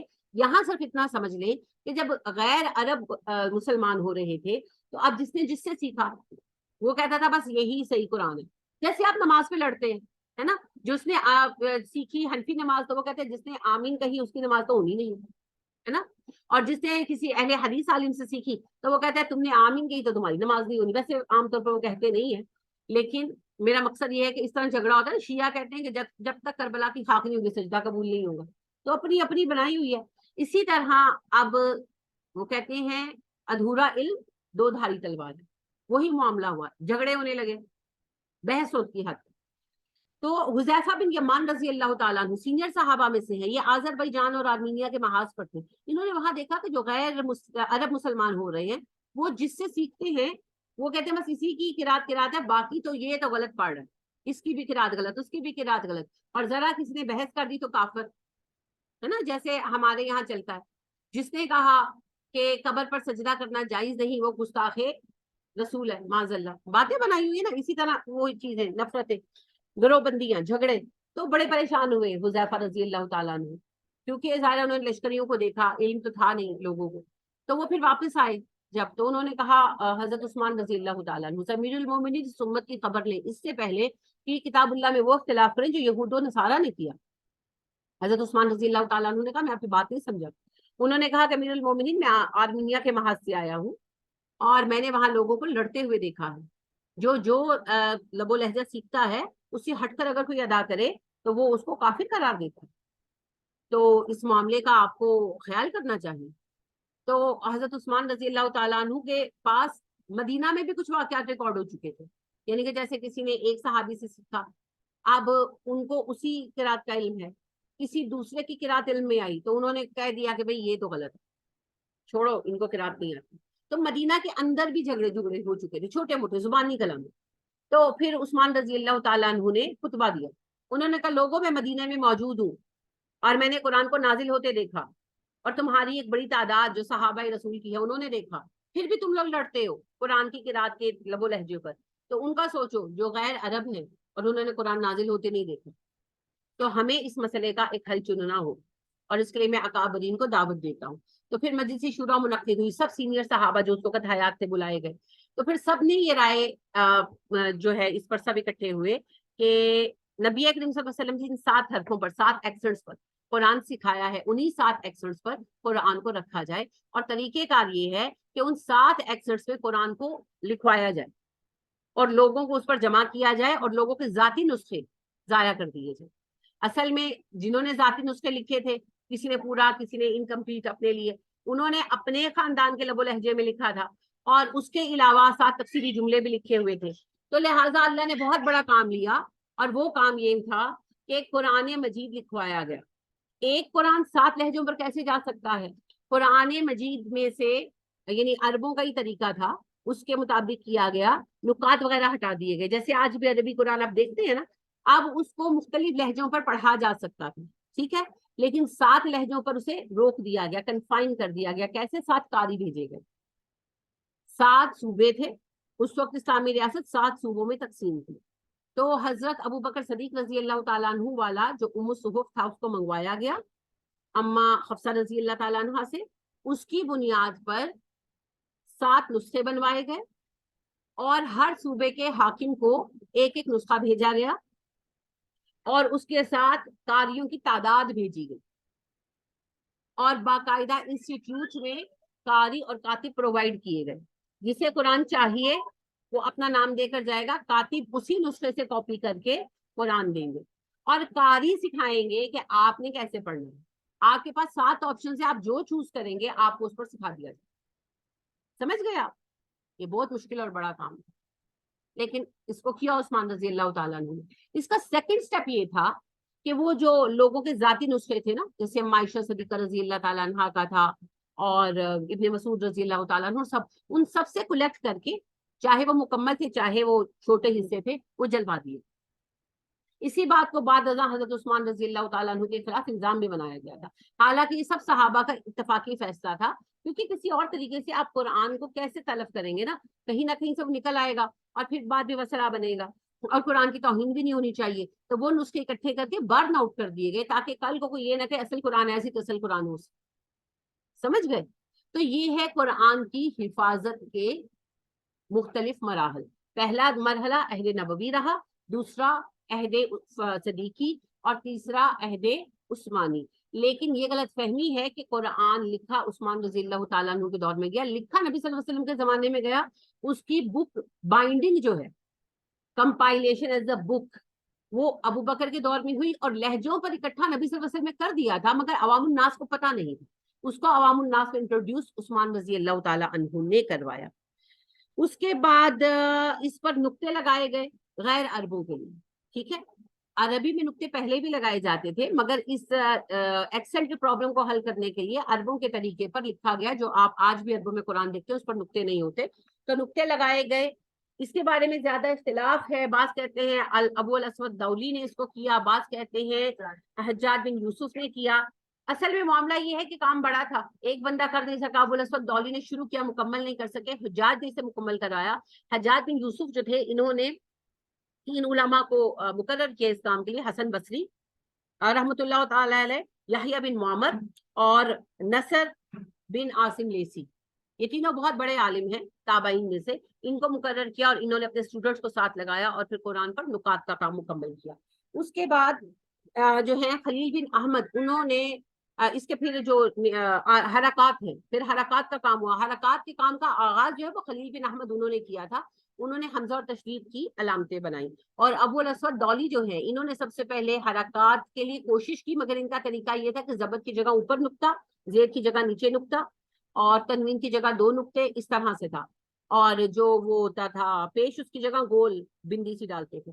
مگر پھر حجاج بن یوسف نے جب مقرر کیا ہے حسن بن بصری رحمۃ اللہ تعالیٰ علیہ اور نصر بن عاصم لیسی رحمۃ اللہ تعالیٰ علیہ اور یحییٰ بن معمر رحمۃ اللہ تعالیٰ علیہ، ان تینوں نے پھر باہمی رائے سے کہ اس طرح تو بڑی کنفیوژن ہوگی نقطے کی شکل کے، تو انہوں نے پھر زبر کو ایک لائن، زیر کی ایک لائن، پیش کا وہ جو آپ شکل دیکھتے ہیں، یہ پھر انہوں نے اس کو شکلیں دی، جزم وغیرہ، یہ حرکتیں پھر انہوں نے مرتب کی اور آپ اس کو آج اس شکل میں دیکھتے ہیں. صحابہ کرام رضی اللہ تعالیٰ عنہ کا معمول تھا نبی اکرم صلی اللہ علیہ وسلم کی ہدایت پر عام طور پر اکثر صحابہ 7 دن میں قرآن ختم کرتے، تو قرآن کو 7 برابر حصوں میں بانٹ رکھا تھا. اسی کو آپ 7 منزلیں کہتے ہیں. عربی میں انہیں حزب کہا جاتا ہے، منزل نہیں. تو جو 7 منزلیں ہیں وہ اس طرح بنی ہیں. ٹھیک ہے، اور پارے جو ہیں کوئی بھی نہیں جانتا کہ 20 پاروں میں اس کو کب تقسیم کیا. بعض علماء کا یہ ماننا ہے کہ تدریسی تقسیم اس کے لیے کی گئی، کہ یعنی کہ اسکول میں مدرسوں میں کیسے پڑھایا جائے اس کے لیے کی گئی. اور بعض یہ کہتے ہیں کہ جب مسلمان سست ہو گئے تو ہفتے کی بجائے مہینے میں پڑھنے کے لیے انہوں نے یہ تقسیم کی، تو بس اس کو 30 برابر حصوں میں بانٹ لیا، بغیر یہ دیکھے کہ پارا ختم ہو رہا ہے نہیں ہو، یعنی کہ سورت ختم ہو رہی ہے نہیں ہو رہی، بس پارا بنا دیا. لیکن بہرحال یہ تقسیم بہت بعد میں ہوئی ہے، ایکچولی کب ہوئی ہم نہیں جانتے. ٹھیک ہے، یہ صرف 30 برابر حصے ہیں. رکوع جو ہے، رکوع کی تقسیم موضوع کے اعتبار سے، جہاں ایک موضوع ختم ہوتا ہے نیا موضوع شروع ہو رہا ہے، جہاں ایک موضوع ختم ہوتا ہے وہاں پر رکوع ہو جاتا ہے. تو ایک رکعت میں پڑھنے کے لیے اس کو ایک پیمانہ بنایا گیا کہ ایک موضوع ختم ہو گیا، ایک بات ختم ہو گئی، تو اس کو رکوع کہتے بھی اسی لیے کہ اس کے بعد رکوع میں چلے. تو 540 رکوع ہے. اگر تراویح میں اس کو پڑھا جائے تو پھر کیا ہوتا ہے، 27ویں کو آپ دیکھیں نا، ایک رکوع پڑھتے ہیں تراویح میں، تو پھر 27ویں کو قرآن مجید پورا ہو جائے، مکمل ہو جائے. تو اس وجہ سے اس کا نام جو ہے وہ رکوع پڑا. ابھی اس پر بات اور چلے گی، ہم کچھ چیزیں اور سیکھیں گے، اس کے رموزی اوقاف.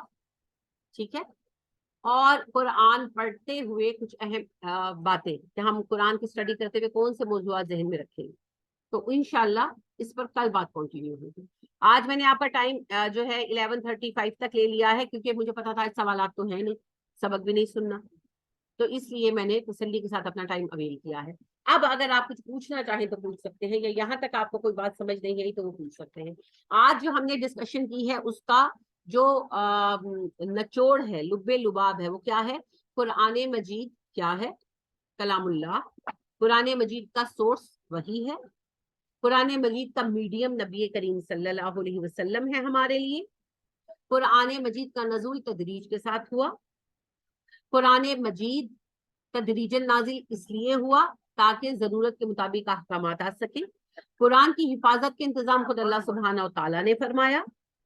قرآن مجید کی حفاظت کے پیش نظر اس کی تحریر نبی صلی اللہ علیہ وسلم کے زمانے میں ہی مکمل ہو چکی تھی۔ کتابی شکل ابو بکر نے دی اور قرات پر جمع نبی صلی اللہ علیہ وسلم کر چکے تھے، مگر عوام الناس کو علم نہیں تھا، جس کی وجہ سے اختلافات ہو رہے تھے۔ تو اس اختلاف کو ختم کرنے کے لیے عثمان رضی اللہ تعالیٰ عنہ نے اسے عوام الناس تک پہنچایا۔ ٹھیک ہے، بنایا کچھ نہیں کسی نے، صرف کنوے کیا۔ ٹھیک ہے، اور عربوں میں نقطے استعمال پہلے بھی ہوتے تھے، مگر ان کو خود ضرورت نہیں تھی، تو وہ جب کوئی اچھی بہت اہم کتاب ہوتی تھی تو اس میں سے نقطے ہٹا دیتے تھے کہ ہر کوئی اپنے ایکسنٹ کے مطابق پڑھ سکے۔ تو غیر عربوں کے لیے پھر نقاط باقاعدہ ڈالے گئے، حرکات نہیں ڈالی جاتی تھی، حرکات ہمارے لیے بنائی گئی کہ ہمیں پتہ نہیں کہ کہاں آ ساؤنڈ آنا ہے، کہاں ای ساؤنڈ آنا ہے، کہاں او ساؤنڈ آنا ہے، تو آ ای او کے لیے پھر حرکات بنائی، کہاں وقف کرنا ہے اس کے لیے رموز اوقاف بنائے۔ ٹھیک ہے، تو یہ پھر بعد میں تھوڑا سا کام ہوا۔ تو یہ تو زبان کا کام ہے، غیر عربوں کو سکھانے کے لیے، زبان میں چینج کوئی نہیں ہوا، صرف زبان کو غیر عربوں کے لیے آرگنائز کیا۔ ٹھیک ہے، تو یہ ہے بنیادی چند باتیں۔ ابھی قرآن کے مطالعے کے اعتبار سے بہت سارے اہم پوائنٹس ڈسکس ہونے ہیں جن پر ہم کل بات کریں گے انشاءاللہ۔ تو یہیں سے کنٹینیو کریں گے۔ آج کے اس لیکچر کو آپ نے اپنے حساب سے چند پوائنٹس میں، جس طرح میں نے کنکلوڈ کیا ہے، آپ نے بھی کنکلوڈ کرنا ہے۔ آپ کے پاس لکھا ہوا کنکلوژن ہونا چاہیے تاکہ کل کو آپ کو کوئی پوائنٹ دیکھنا پڑے، آپ دیکھ سکیں۔ اب اگر آپ کا کسی اعتبار سے کوئی سوال ہو، کچھ آپ پوچھنا چاہیں تو آپ پوچھ سکتے ہیں۔ ورقہ بن نوفل نہیں، ابا کو، کزن کو، رشتے دار تھے، اما خدیجہ بھی رشتے دار تھے۔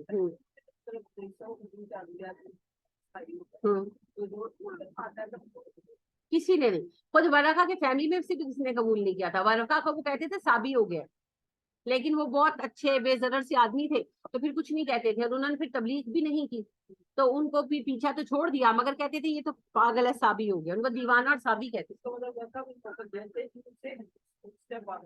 بالکل تھے، بالکل تھے، بہت سارے لوگ تھے۔ دیکھیں ابو بکر رضی اللہ تعالیٰ عنہ بھی بتوں کو نہیں مانتے تھے، عثمان نہیں مانتے تھے، اور ابن ابی اسلط شاعر تھے تو وہ بھی نہیں مانتے تھے، لیکن وہ نبی صلی اللہ علیہ وسلم کی بعثت سے پہلے ہی وفات پا گئے۔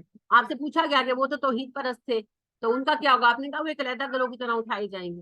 اور پھر آپ دیکھیں زید بن عمر بن نفیل، ان کے لیے بھی نبی صلی اللہ علیہ وسلم نے کہا وہ پوری امت کی طرح اٹھائے جائیں گے، تو وہ اکیلا بندہ ہاتھ پر کھڑا تھا، ان کو نکال دیا گیا تھا۔ تو بہت سارے لوگ تھے جو یہ سوال اٹھاتے تھے، مگر سنتا کوئی نہیں تھا، کوئی نہیں سنتا۔ تو ورقہ جو تھے وہ تو اسلام لے آئے تھے، اس زمانے میں نبی صلی اللہ علیہ وسلم کے لانے نبوت سے پہلے عیسائیت ہی اسلام تھا، تو وہ اسلام لے آئے، اور نبی صلی اللہ علیہ وسلم کے لانے نبوت سے پہلے وہ وفات پا گئے۔ اگر اعلان نبوت ہو جاتا تو پھر مسلمان ہو جاتے، مگر اس سے پہلے ہی وہ وفات پا گئے۔ تو ان کے خاندان والوں نے صابی کہتے تھے، تو گھبرائے نا اگر آپ کے خاندان والے آپ کو وہابی کہیں۔ جی کوئی اور بات؟ چلیے آج کا لیکچر ختم کرتے ہیں، 10 منٹ ہیں آپ کے پاس، پانی شانی پی لیں، کوئی چائے پینا چاہے اسٹل ویلکم، اس کے بعد پھر ہم تجوید کا شروع کریں گے۔ یہاں کسی کا چیٹ آیا ہوا ہے، دیکھ لیں۔ اچھا یہ کون ہے؟ فرزین، آپ کی طرف کوئی مسئلہ ہے؟ کیونکہ باقی سب لوگوں کو تو آواز جا رہی ہے بیٹے۔ سبحانک اللہم و بحمدک ونشہد ان لا الہ الا انت ونستغفرک ونتوب الیک۔ السلام علیکم ورحمۃ اللہ وبرکاتہ۔